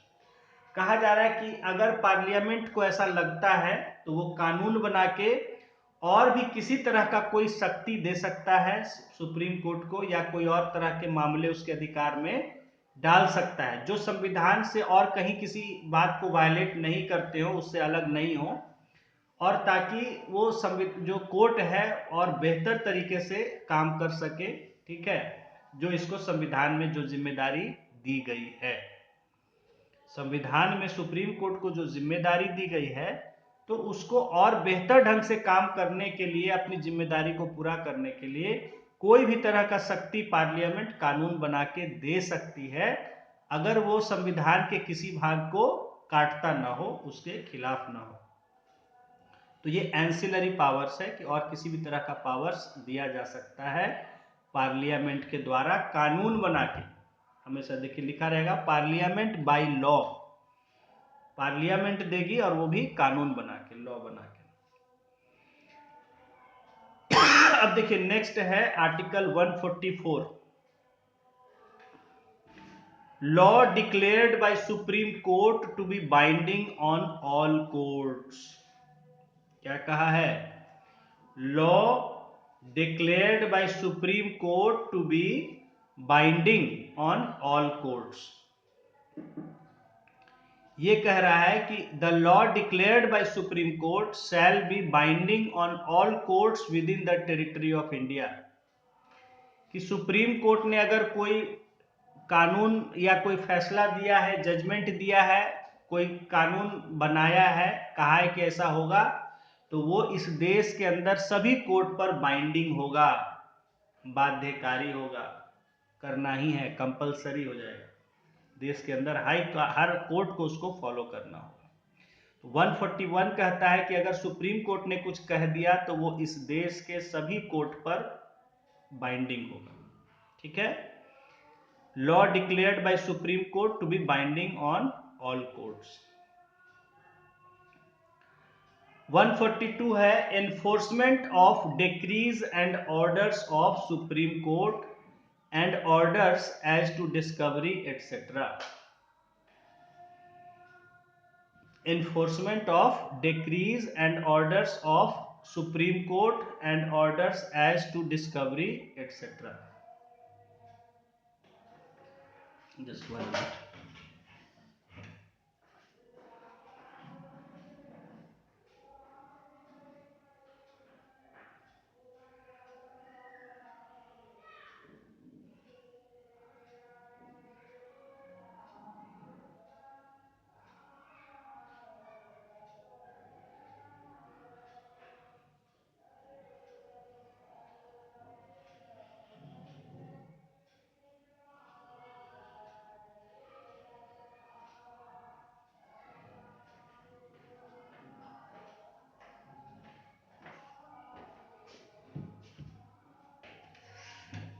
हाँ,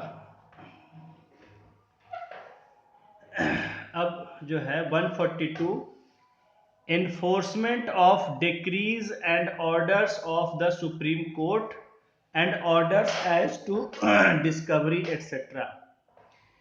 enforcement of decrees, enforcement मतलब उसको लागू कराना, जबरदस्ती उसको follow करवाना, पालन करवाना। By force, enforcement of decrease, मैंने बताया था डिक्रीज यानी आदेश, एक स्पेशल टाइप के मतलब डिक्री हो जाए, डिक्री वर्ड होता है। एंड ऑर्डर्स ऑफ, तो डिक्री और ऑर्डर्स जो सुप्रीम कोर्ट के उसको लागू कराना by force. And orders as to discovery, या किसी तरह की डिस्कवरी यानी किसी को खोजने का ऑर्डर हो, कोई चीज पता लगाने का, खोजने का ऑर्डर हो, इन सब का एनफोर्समेंट की बात है। देखिए number 1, the supreme court in the exercise of its jurisdiction may pass such decree or make such order as is necessary for doing complete justice in any cause or matter pending before it. Correct. And any decree so passed or orders so made shall be enforceable throughout the territory of India in such manner as may be prescribed by or under any law made by Parliament, and until provision in that behalf is to be made in such manner as the President may by order prescribe. देखिए कह रहा है कि सुप्रीम court जो उसके सामने कोई भी मामला चल रहा है, उस मामले में पूरा न्याय करने के लिए कोई भी तरह का आदेश या डिक्री, ऑर्डर या डिक्री पास कर सकता है, और उस ऑर्डर या डिक्री का जो है वो अगर पास किया तो वो देश के अंदर कहीं भी पूरे देश में वो लागू किया जाएगा। जिस तरह से या तो अगर पार्लियामेंट कानून बना के तय करती है, और अगर पार्लियामेंट ने कोई कानून नहीं बनाया है तो वो जो है राष्ट्रपति ने जैसा आदेश दिया होगा उस तरह से वो लागू किया जाएगा। समझ गए? तो सुप्रीम कोर्ट न्याय करने के लिए कोई आदेश देता है, डिक्री देता है, पास करता है, तो वो पूरे देश में लागू किया जाएगा। कैसे लागू किया जाएगा, ये चाहे तो पार्लियामेंट कानून बना के तय करेगा कि कैसे लागू किया जाएगा, या जब तक कानून नहीं बनता है तो प्रेसिडेंट का ऑर्डर से, जैसा ऑर्डर होगा प्रेसिडेंट का वैसा लागू किया जाएगा। मान लीजिए कल को सुप्रीम कोर्ट ऑर्डर करती है कि अब तक तो 14 साल तक था, लेकिन अब से 18 साल तक की उम्र तक सबको जो है फ्री एजुकेशन देगी सरकार। ठीक है, अभी तक जो राइट टू एजुकेशन है उसमें 14 साल तक की बात है कि कंपलसरी एंड फ्री एजुकेशन दिया जाएगा सरकार। अब मान लीजिए सुप्रीम कोर्ट कहती कि नहीं 14 सफिशिएंट नहीं है, 18 साल की उम्र तक फ्री और कंपलसरी एजुकेशन देगी सरकार, ये आदेश देती है। अब ये आदेश पूरे देश में लागू किया जाएगा, एनफोर्सेबल है, यानी उसको पालन कराना है। कैसे पालन किया जाए, कैसे कराया जाए, तो ये इसके लिए कैसे किया जाए, भाई सब सोचे कैसे किया जाए, नया तरह का आदेश है, अब इसको कैसे लागू किया जाए। तो उसके लिए पार्लियामेंट को या तो कानून बनाना पड़ेगा, वो कानून बनाएगी कि ऐसे ऐसे होगा, ऐसे ऐसे यहाँ यहाँ इतना सीट इनको देना होगा, फ्री देना, जो भी पूरा उसका कानून, उसका डिटेल पूरा कानून या तो बनाए। जब तक वो नहीं बना है तब तक प्रेसिडेंट ऑर्डर इशू करेंगे कि हाँ ऐसे ऐसे इसको लागू किया जाए, तो वो लागू किया जाएगा पूरे देश में। समझ में आया बात?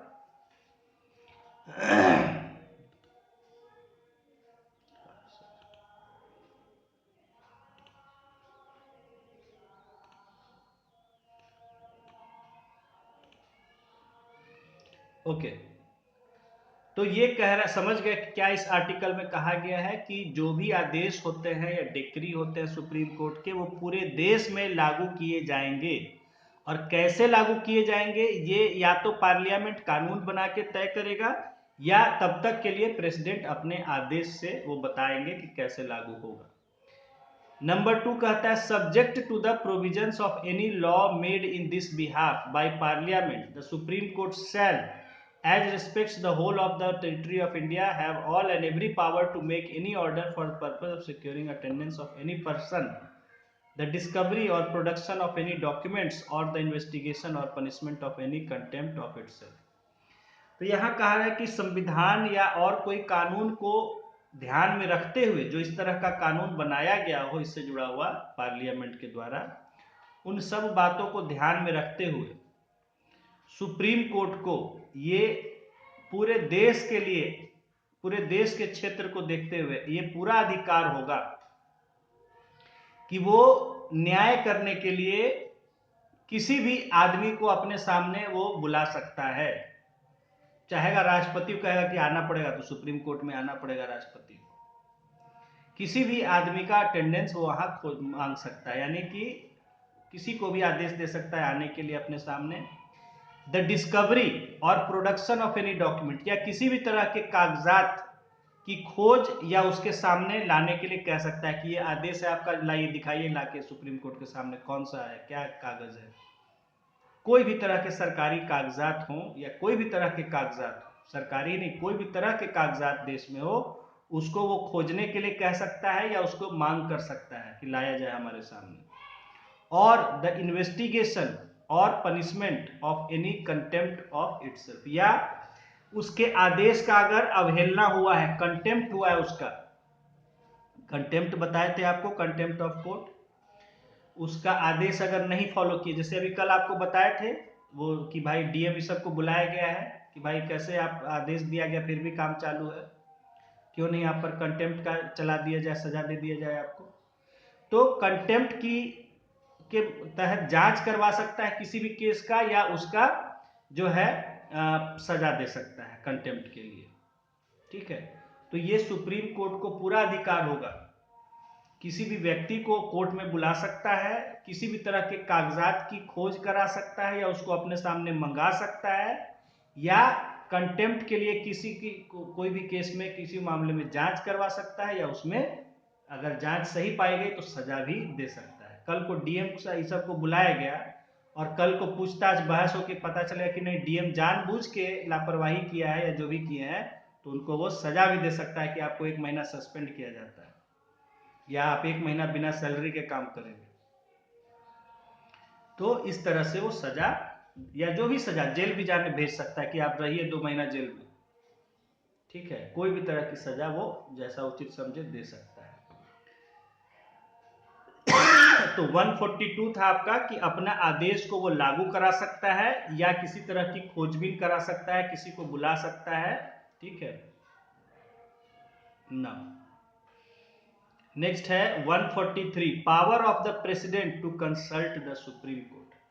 देखिए 123 क्या था, 123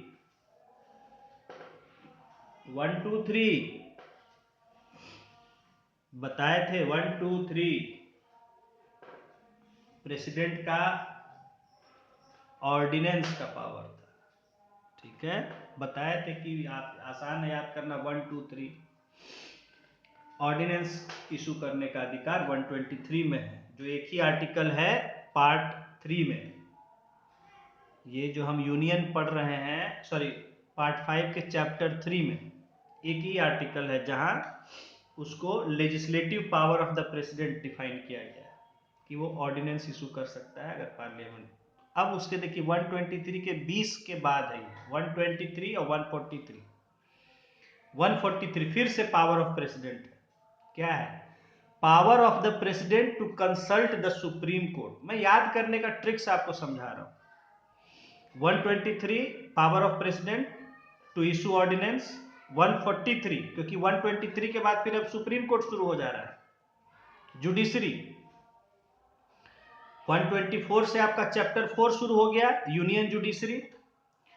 तो लेकिन ये जुडिशरी चल रहा है, लेकिन फिर एक पावर है प्रेसिडेंट का, तो वहां 123 था, यहां 143 उसके 20 के बाद 143 power of president to consult supreme court. President चाहे तो सुप्रीम कोर्ट का सलाह ले सकते हैं किसी मसले पर, ये पावर है उनको 143 में। क्या है? If at any time it appears to the president that a question of law or fact has arisen। तो पहला क्लॉज कहता है कि अगर किसी समय राष्ट्रपति को ऐसा लगता है कि कोई कानून का मसला सामने आ गया है और इज लाइकली टू अराइज, या आ सकता है, आने वाला है, which is of such a nature and of such public importance that it is expedient to obtain the opinion of Supreme Court। या वो जनता के हित का मामला है, जनता के लिए वो महत्वपूर्ण मामला है देश के लिए, और जिस पर तुरंत सुप्रीम कोर्ट का सलाह लेना जरूरी है। एक्सपीडियंट मतलब तुरंत। He may refer the question to that court for consideration। तो वो मामला वो सोच विचार के लिए सुप्रीम कोर्ट को सौंप सकता है। And the court may after such hearing as it thinks fit. और उसके बाद सुप्रीम कोर्ट चाहे तो उस पर किसी तरह की सुनवाई कर सकता है या सोच विचार करके जैसा उसको ठीक लगे, report to the president its opinion thereon. तो वो फिर उसको प्रेसिडेंट को अपना सलाह दे सकता है, अपना विचार उस पर बता सकता है कि क्या इस पर होगा। अब यहां समझने की बात है कि अपने से नहीं देगा सुप्रीम कोर्ट, जब उससे मांगा जाएगा और तब देगा। और वहां भी है कि सुप्रीम कोर्ट जरूरी नहीं है कि दे ही। यहां क्या लिखा है? द कोर्ट में बोला है, शैल नहीं लिखा है कि the court shall report to the president. यहां सुप्रीम कोर्ट चाहे, अगर उसको उचित, उसको लगता है कि नहीं हमारा इसमें देना राष्ट्रपति को उचित नहीं है सलाह, तो वो नहीं भी दे सकता है। में इसलिए बोले आपको वर्ड, कानून आप पढ़ रहे हैं, एक एक शब्द को ध्यान से देखना है। शैल लिखा है मतलब वो जरूरी है, वो होगा ही। There shall be a president of India, यानी वहां ये नहीं लिखा है कि there may be a president of India, कि हो सकता है, नहीं भी हो सकता है। क्या लिखा है? There shall be. Shall word use किया गया है ज्यादातर, जो यानी वो बाइंडिंग है, compulsory. There shall be a president of India, there shall be a council of ministers. ये नहीं लिखा है देयर में बी, यानी हो भी सकता है नहीं भी। तो यहां क्या लिखा है? द कोर्ट में।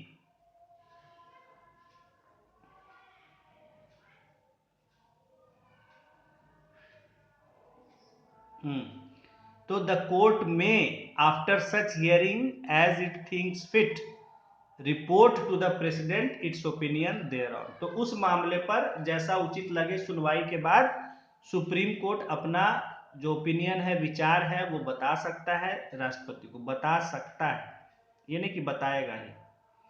नंबर 2 है the president may notwithstanding anything in the proviso to article 131।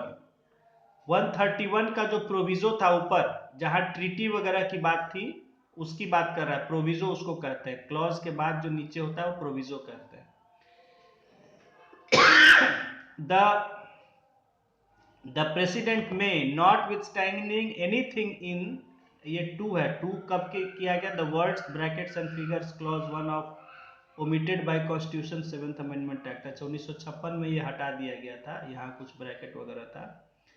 तो anything in the proviso to article 131 refer a dispute of the kind mentioned in the said proviso to the Supreme Court for opinion, and Supreme Court shall, after such hearing as it thinks fit, report to the President its opinion thereon. कह रहा है कि इस जो 131 के proviso में कहा गया है, अब 131 का प्रोविजो क्या है देख लेते हैं।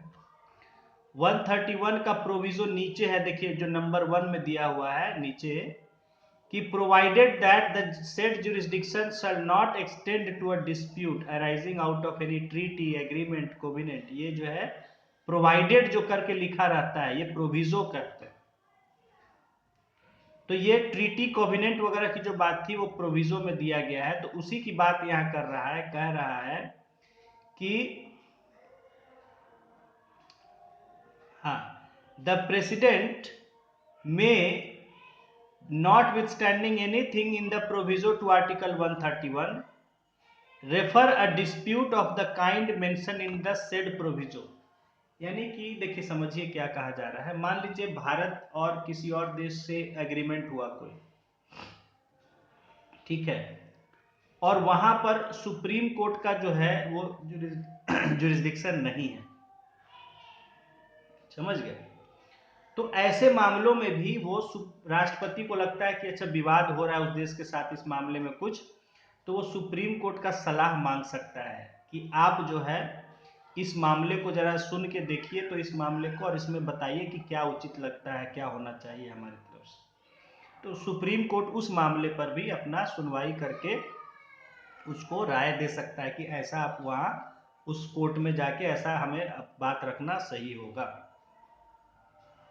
सुप्रीम कोर्ट उसकी सुनवाई नहीं करेगा क्योंकि उसका तो है नहीं। भारत और अफगानिस्तान से मान लीजिए हुआ था, तो भारत अफगानिस्तान का मामला सुप्रीम कोर्ट में नहीं सुना जाएगा, लेकिन राष्ट्रपति जानना चाह रहा है कि भाई इस पर हम क्या पक्ष रखें विदेशी कोर्ट में, मान लीजिए कि इंटरनेशनल कोर्ट में होना है, तो क्या पक्ष वहां भारत सरकार रखे, क्या हमारा सही होगा कहना। तो वो सुप्रीम कोर्ट से कह सकता है कि इस पर आप सोच विचार करके जैसे भी हो बताइए हमें किस पर क्या सही होगा। तो सुप्रीम कोर्ट ऐसे मामलों पर भी उसको अपना सलाह दे सकता है, ये कहा गया है यहाँ पे। तो 143 क्या हो गया, एडविजरी ज्यूरिसडिक्शन सुप्रीम कोर्ट का कहा जाता है, समझ गए, सलाह देने का अधिकार। एडविजरी ज्यूरिसडिक्शन इसको बहुत किताबों में लिखा रहता है सुप्रीम कोर्ट का, ठीक है, या इसको प्रेसिडेंट का एडविजरी पावर्स भी लिखा कहीं कहीं, सलाह लेने का शक्ति जो है प्रेसिडेंट को कि वो किसी मामले पर चाहे तो सुप्रीम कोर्ट की सलाह मांग सकता है। ऐसे सरकार को सलाह देने के लिए कौन होता है, कानूनी मामलों में सलाह देने के लिए कौन होता है सरकार के पास, अटॉर्नी जनरल होता है, ठीक है। लेकिन हाँ, लेकिन यहाँ जो है वो सुप्रीम कोर्ट से भी राष्ट्रपति, ठीक है। तो मान लीजिए कहने का मतलब राष्ट्रपति का मतलब सरकार ही हो गया इनडायरेक्टली। तो अगर सरकार को लगता है कि किसी मामले पर सुप्रीम कोर्ट की राय जान ली जाए कि क्या होगा, तो वो राष्ट्रपति को कह सकता, काउंसिल ऑफ मिनिस्टर राष्ट्रपति को कहेगा कि ऐसा है, आप इस पर सलाह लीजिए जरा सुप्रीम कोर्ट का क्या विचार है। तो राष्ट्रपति ऐसे में सुप्रीम कोर्ट से सलाह मांग सकता है कि इस मामले पर आप लोग क्या सोचते हैं। सुप्रीम कोर्ट चाहे तो वहां दे सकता है, जरूरी नहीं है कह दिया राष्ट्रपति ने तो देना ही है।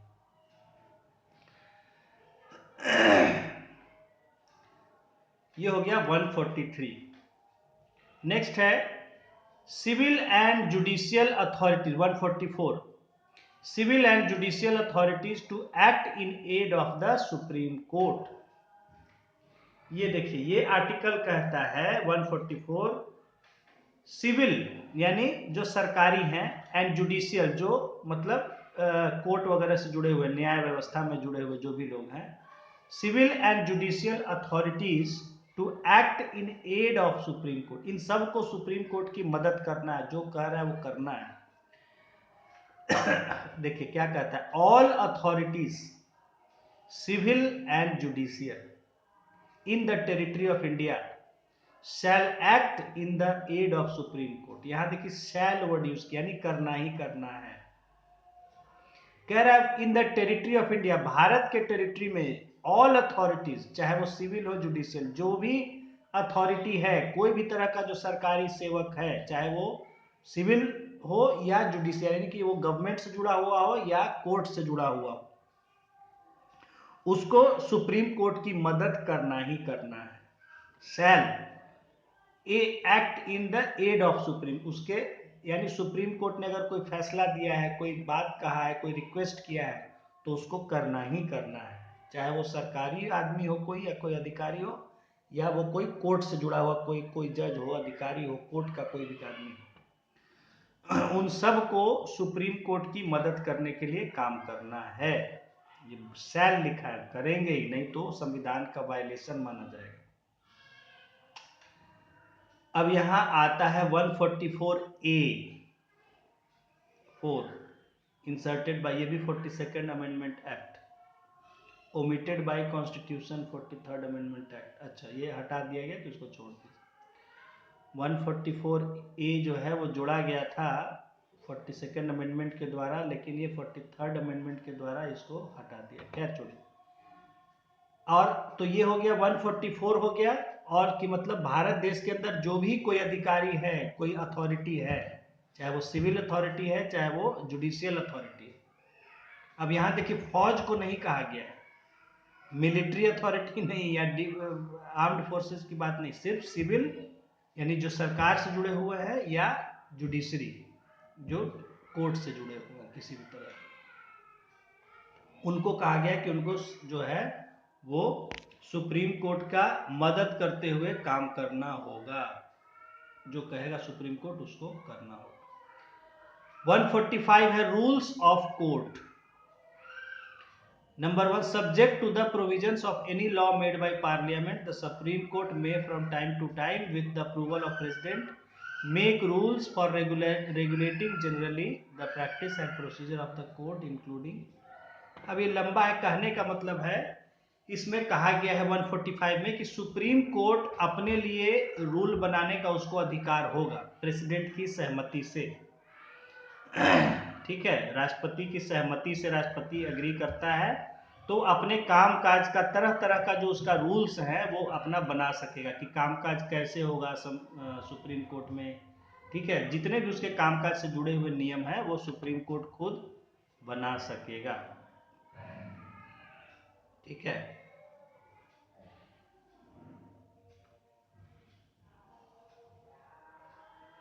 अब इसमें देखिए, ये फर्स्ट क्लॉज तो हमने देखा इसका रूल्स ऑफ कोर्ट का, कि ये रूल्स बनाने को लेके है। यहाँ नीचे देखिए सेकंड क्लॉज है, सब्जेक्ट, पेज में नीचे है, subject to the provisions of clause 3, यानी नीचे जो क्लॉज है, rules made under this article may fix the minimum number of जजेस who are to sit for any purpose and may provide for powers of single जजेस and division courts. तो यहाँ कह रहा है कि ये जो नीचे थर्ड क्लॉज में कहा गया है उसको ध्यान में रखते हुए जो है इसके तहत जो रूल बनाए जाते हैं, यानी इसके तहत रूल बना के सुप्रीम कोर्ट ये तय कर सकता है कि कम से कम किसी कार्रवाई के लिए कितने जजों की जरूरत होगी किसी सुनवाई के लिए, या उस तरह से एक सिंगल जज के फैसला करने का कितना पावर होगा, और डिवीजन कोर्ट्स, डिवीजन बेंच जिसको कहते हैं, यानी कि जहाँ 3 जज से होते हैं या 2 जज से होते हैं, तो वहाँ उनके क्या पावर्स होंगे। ठीक है, उनको क्या पावर्स होंगे, क्या कितना किस मामलों की सुनवाई कर सकेंगे, क्या अधिकार होंगे, वो सब तय कर सकता है सुप्रीम कोर्ट। थर्ड में दिया है नीचे, द मिनिमम नंबर ऑफ जजेस who are to sit for purpose of deciding any case involving a substantial question of law as to the interpretation of constitution or for this purpose hearing any reference under article 143 shall be 5।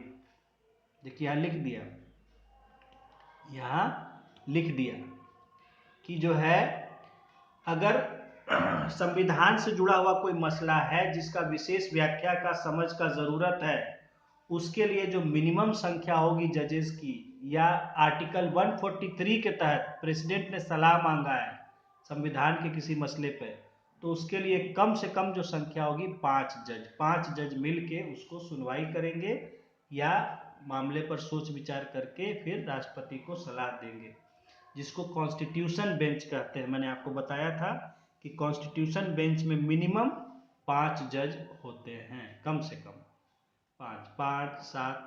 अच्छा, ये odd number में रहते हैं हमेशा, ठीक है, क्योंकि जो वोटिंग होनी होती है, मतलब वोटिंग का मतलब जो फैसला होना होता है तो मेजॉरिटी से होना रहता है। तो जैसे 12 है तो 12 में 6 और 6 बराबर हो जाएंगे वहां, तो मामला अटक भी सकता है, इसलिए हमेशा ऑड नंबर में लिया जाता है। 3 तो वहां 2, 1 की मेजॉरिटी हो जाएगी 2, 2/1। समझ रहे हैं बात? हाँ, 3 होंगे तो 2/1, 5 है तो 3/2, 4 होंगे तो 2 का बराबर पे हो जाए, फिर फैसला नहीं हो पाएगा, क्या किया जाए, इसलिए ऑड नंबर में रखा जाता है। तो मिनिमम 5 है, उससे ज़्यादा 7 हो सकते हैं, फिर 9 हो सकते हैं, 11 हो सकते हैं, 13 हो सकते हैं, इस तरह बढ़ते जाएगा। तो मिनिमम, और सिंगल जज हुआ तो 1, तो 1 है। डिवीजन बेंच कहते हैं, फिर जब 3 जज बैठते हैं तो उसको डिवीजन बेंच कहते हैं, जहाँ की 2/1 के मेजोरिटी से फैसला होता है। मान लीजिए एक जज कुछ और कह रहा है, 2 जज का कुछ और मानना है, तो जो 2 जज सोचेंगे वही फैसला, वही जजमेंट पास किया जाएगा। इसमें होता क्या है, देखिए प्रोसीजर की तीनों जज अपना अपना जजमेंट लिखते हैं। समझिए, जितने जज होते हैं बैठे हुए, वो सभी अपना अपना फैसला इशू लिख के नोट करते हैं। अब उसमें जो है आता है कि हाँ इन्होंने ये दिया, तो इन दोनों ने इसके फेवर में दिया, इन्होंने अगेंस्ट में दिया, वो भी लिखा जाता है कि 2 जजों ने फेवर में दिया फैसला, लेकिन एक जज इनमें कुछ और फैसला दिए, है ना, वो भी जनता के सामने रखा जाता है कि कोई जो जो जज थे जो कुछ और फैसला दे रहे थे, वो क्या फैसला कर रहे थे। ठीक है, तो जैसा अभी आपको मैंने उस दिन बताया था, जो ये सेम सेक्स मैरिज वाला केस था, उसमें आपको देखिए लिखा हुआ था कि जज एस रविंद्र भट्ट ने जो है वो जो है मेजॉरिटी को हेड किया था, जबकि जो 2 जज जो खिलाफ हुए थे इस फैसले में, उसमें एक तो चीफ जस्टिस ऑफ इंडिया थे और एक और दूसरे जज थे जो अभी के चीफ जस्टिस हैं, सुनील खन्ना। तो ये सब उसमें दिया जाता है कि कौन कौन जज ने ये फैसला दिया है और किन्होंने अगेंस्ट में फैसला दिया है, सब बात वो रखा जाता है जजमेंट में है। तो यहां हमने देखा कि जो संविधान पर किसी विशेष मामले की सुनवाई करनी है, उसके लिए कम से कम 5 जज की उसको कहते हैं कॉन्स्टिट्यूशन। तो समझ गए, पहले होता है सबसे कम हुआ सिंगल जज बेंच, यानी एक जज मामले की सुनवाई कर रहे हैं। उसके बाद उससे बड़ा होता है फिर डिवीजन बेंच, 3 जज होते हैं। डिवीजन बेंच से भी ज्यादा फिर होता है कॉन्स्टिट्यूशन बेंच, जिसमें कम से कम 5 जज बैठते हैं। और कॉन्स्टिट्यूशन बेंच में फिर संख्या बढ़ती जाती है, 5 से नहीं हुआ तो 7 बैठेंगे, 7 से नहीं हुआ तो 9, 11, 13, 15, 17 ऐसे बैठ सकते हैं।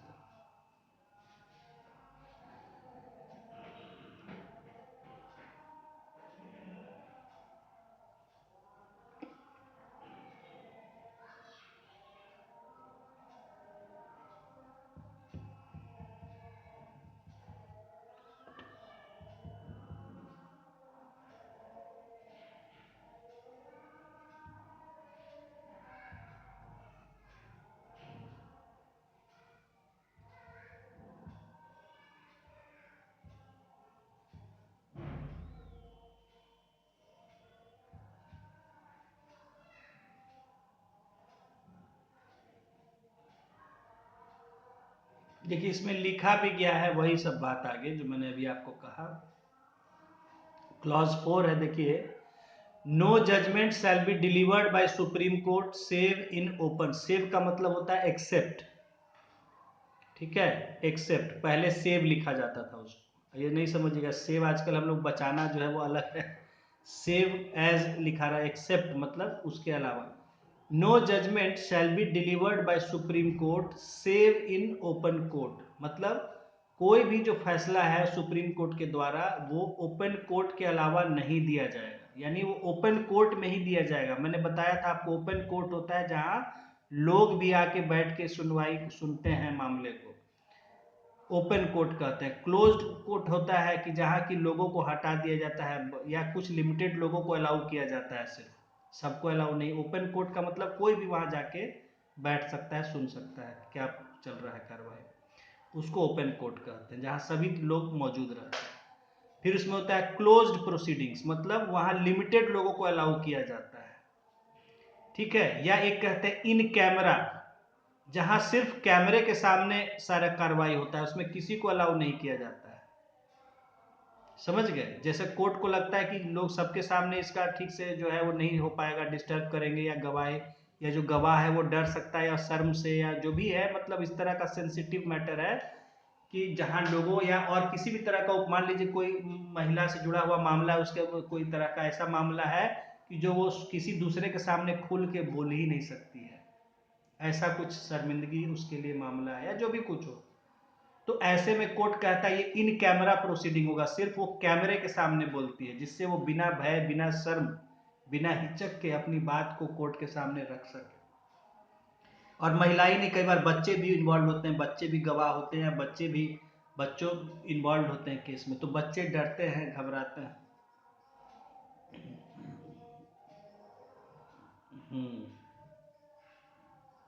हाँ बिल्कुल, वो रिक्वेस्ट कर सकता है कि हाँ सर हम इसमें ओपन कोर्ट में नहीं गवाही देना चाहते हैं क्योंकि मेरी जान का खतरा है हमको जो है, और कोर्ट को लगता है ऐसा, तो वो फिर इन कैमरा कर सकता है उसको, उसकी रिकॉर्डिंग होती है, पूरा वीडियो रिकॉर्डिंग और कैमरा के सामने वो बोल।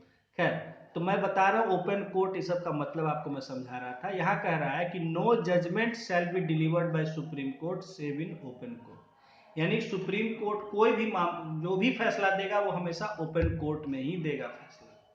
And no report shall be made under Article 143 save in accordance with an opinion also delivered in open court। और जो 143 यानी राष्ट्रपति ने सलाह मांगा है, उसमें भी कोई फैसला देना है, सुनवाई, तो वो भी ओपन कोर्ट के ही मामले से होगा, ओपन कोर्ट के थ्रू होगा, वहां वो रिस्ट्रिक्ट नहीं कर सकते हैं। नंबर 5 क्लॉज कहता है no judgement and no such opinion shall be delivered by supreme court save with the concurrence of a majority of the judges present at the hearing of the case। कह रहा है कि सुप्रीम court के द्वारा कोई भी फैसला सिर्फ मेजॉरिटी के द्वारा ही दिया जाएगा, जो भी जजेस वहां बैठे हुए हैं फैसला करने के लिए, उनके मेजॉरिटी के द्वारा ही दिया जाएगा, और कोई तरीका नहीं होगा। But nothing in this clause shall be deemed to prevent a जज who does not concur from delivering a dissenting judgement और ओपिनियन। लेकिन कह रहा है कि ये सब कहने का ऐसा मतलब नहीं है कि कोई जज अपना अलग जो है फैसला नहीं दे सकता है। मान लीजिए, क्योंकि होता है, मान लीजिए 5 जज बैठे हुए, पूरा कोर्ट का सुनवाई चला, बहस चला, गवाह ने अपना अपना बयान दिया, सब हुआ, फिर 5 जज वहां फैसला लिखते हैं। और इसमें यह कह रहा है कि कोई जज ऐसा नहीं कि मेजॉरिटी 4 जज एक तरह का फैसला लिख रहा है तो 5वां जज उसके खिलाफ अलग नहीं फैसला लिख, कोई भी जज चाहे जो भी फैसला लिख सकता है। वहां फिर देखा जाता है कि मेजॉरिटी ने क्या एक तरह का फैसला दिया है, जो मेजॉरिटी का फैसला होगा वही माना जाएगा। समझ गए बात? हाँ, उसके बाद आपका है, तो यहां तक था। उसके बाद है 146 officers and servants and expenses of supreme court. ठीक है, सुप्रीम कोर्ट के और ऑफिसर्स और सर्वेंट्स और उसके खर्चों की बात इसमें बताई गई है 146 में। Number 1, appointment of officers and servants of supreme court shall be made by the Chief Justice of India और सच अदर जज और ऑफिसर और the court as he may direct. कह रहा है कि जो भी ऑफिसर्स होते हैं, क्योंकि सुप्रीम कोर्ट में जज तो हो गए, उनके अलावा भी बहुत लोग काम करते हैं, तो जो भी सुप्रीम कोर्ट के जो ऑफिसर्स हैं उनका अपॉइंटमेंट या तो चीफ जस्टिस करेंगे या और किसी जज को अगर वो कहते हैं करने के लिए तो वो जज भी अपॉइंटमेंट कर सकेंगे ऑफिसर्स का या सर्वेंट्स का। नंबर 2 है subject to provisions of any law made by parliament the conditions of service, और मतलब उनके कामकाज का भी जो है सब कुछ तय करेंगे यही लोग। ठीक है, जो चीफ जस्टिस रूल बनाएंगे कि हाँ भाई इनको इतना सैलरी दिया जाएगा, इस तरह से काम करना है, वो सब वो चीफ जस्टिस जो ही वो तय करेंगे या कोई और जज जिनको वो दिया हो वो करेंगे।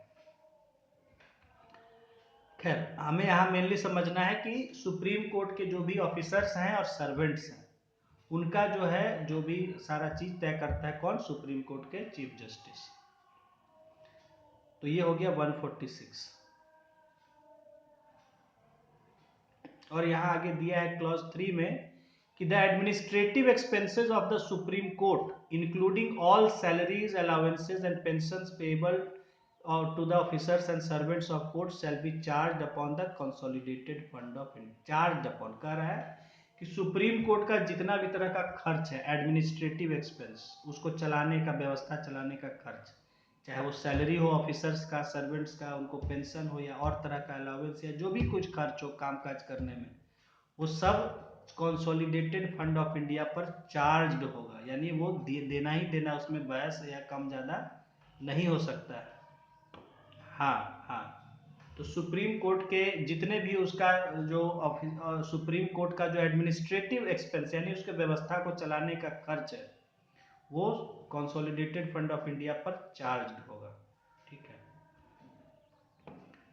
है, ये अब जो है हमारा ये जो है लास्ट है 147 interpretation. In this chapter and in chapter 5 of part 6, reference to any substantial question of law as to the interpretation of this constitution shall be construed as including references to any substantial question of law as to interpretation of the Government of India Act 1935 or of any order in council of order made there under or of the Indian Independence Act or of any other order made there under। यहाँ कहा गया है कि इसमें जो ऊपर कहीं भी जो कहा गया है सब्सटेंशियल क्वेश्चन ऑफ लॉ में, उसमें जो है जो गवर्नमेंट ऑफ इंडिया एक्ट 1935 से भी जुड़ा हुआ मामला होगा या इंडियन इंडिपेंडेंस एक्ट 1947 से भी जुड़ा हुआ मामला, वो भी उसमें आ सकेगा। समझ गए? जहां ऊपर हमने पढ़ा कि भाई राष्ट्रपति मांग सकता है सलाह या सुप्रीम कोर्ट को लगता है कि इस पर विशेष व्याख्या की जरूरत है, संविधान से जुड़ा मामला है, तो उसमें कहा जा रहा है कि गवर्नमेंट ऑफ इंडिया एक्ट 1935 और जो है इंडियन इंडिपेंडेंस एक्ट 1947 जिसके तहत देश को आज़ादी मिली, इनसे जुड़े हुए मामले वो वहां विचार किए जा सकते हैं, सुनवाई किए जा सकते हैं। ये इंटरप्रिटेशन के लिए ये एक है दिया गया है कि जो ये बात ऊपर कई जगह लिखी गई है सब्सटेंशियल क्वेश्चन ऑफ लॉ या इंटरप्रिटेशन ऑफ कॉन्स्टिट्यूशन, तो उसका मतलब कॉन्स्टिट्यूशन के साथ साथ गवर्नमेंट ऑफ इंडिया एक्ट 1935 और इंडियन इंडिपेंडेंस एक्ट 1947 भी साथ में शामिल होगा। तो यहाँ हमारा चैप्टर 4 जो है वो कंप्लीट हो गया 147 के साथ। तो चैप्टर 4 हमारा कहां से शुरू हुआ था? 124 से, 124 से लेके 147 तक चला हमारा चैप्टर 4। ये पार्ट 5 चल रहा है जो शुरू हुआ था कहां से? The union. फर्स्ट चैप्टर था एग्जीक्यूटिव, शुरू हुआ था 52 से। ठीक है, फर्स्ट चैप्टर यूनियन एग्जीक्यूटिव था जो 52 से 78 तक चला था। उसके बाद था चैप्टर 2 यूनियन पार्लियामेंट, पार्लियामेंट वो था 79 से शुरू हुआ था और 122 तक चला। फिर था chapter 3 legislative power of president जिसमें एक ही आर्टिकल था 123। उसके बाद चैप्टर 4 शुरू हुआ था यूनियन जुडिशरी जो 124 से शुरू हुआ और आज 147 पर खत्म हो गया। अब चैप्टर 5 शुरू होगा, पार्ट 5 का chapter 5। Chapter 5 is controller and auditor general of India. ठीक है, controller and auditor general of India, इसको आज यही रहने देते हैं, इसको संविधान को भले न्यूज़पेपर वगैरह कुछ देख ले सकते हैं। ठीक है, तो कॉन्स्टिट्यूशन को आज यही रहने देते हैं। ठीक है, आप उसको कर भी लीजिए तब समझिएगा, एक एक देखिए सुप्रीम कोर्ट से जुड़ा हुआ एक एक समझ लीजिएगा अच्छे से। ठीक है, सुप्रीम कोर्ट का कहाँ जुरिस्डिक्शन है, क्या है वगैरह, किस आर्टिकल में क्या है कहा गया है, तो इसलिए आज इसको नेक्स्ट में कल जो है इसको चैप्टर 5 शुरू करेंगे। ठीक है, controller and auditor general of India. ठीक है, उसको लेके कई आर्टिकल्स हैं तो उसके बाद पार्ट 6 द स्टेट शुरू हो जाएगा।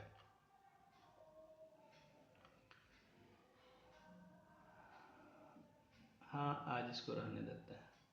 उसके बाद देख लेते हैं, थोड़ा सा न्यूज़पेपर वगैरह देख लेते हैं।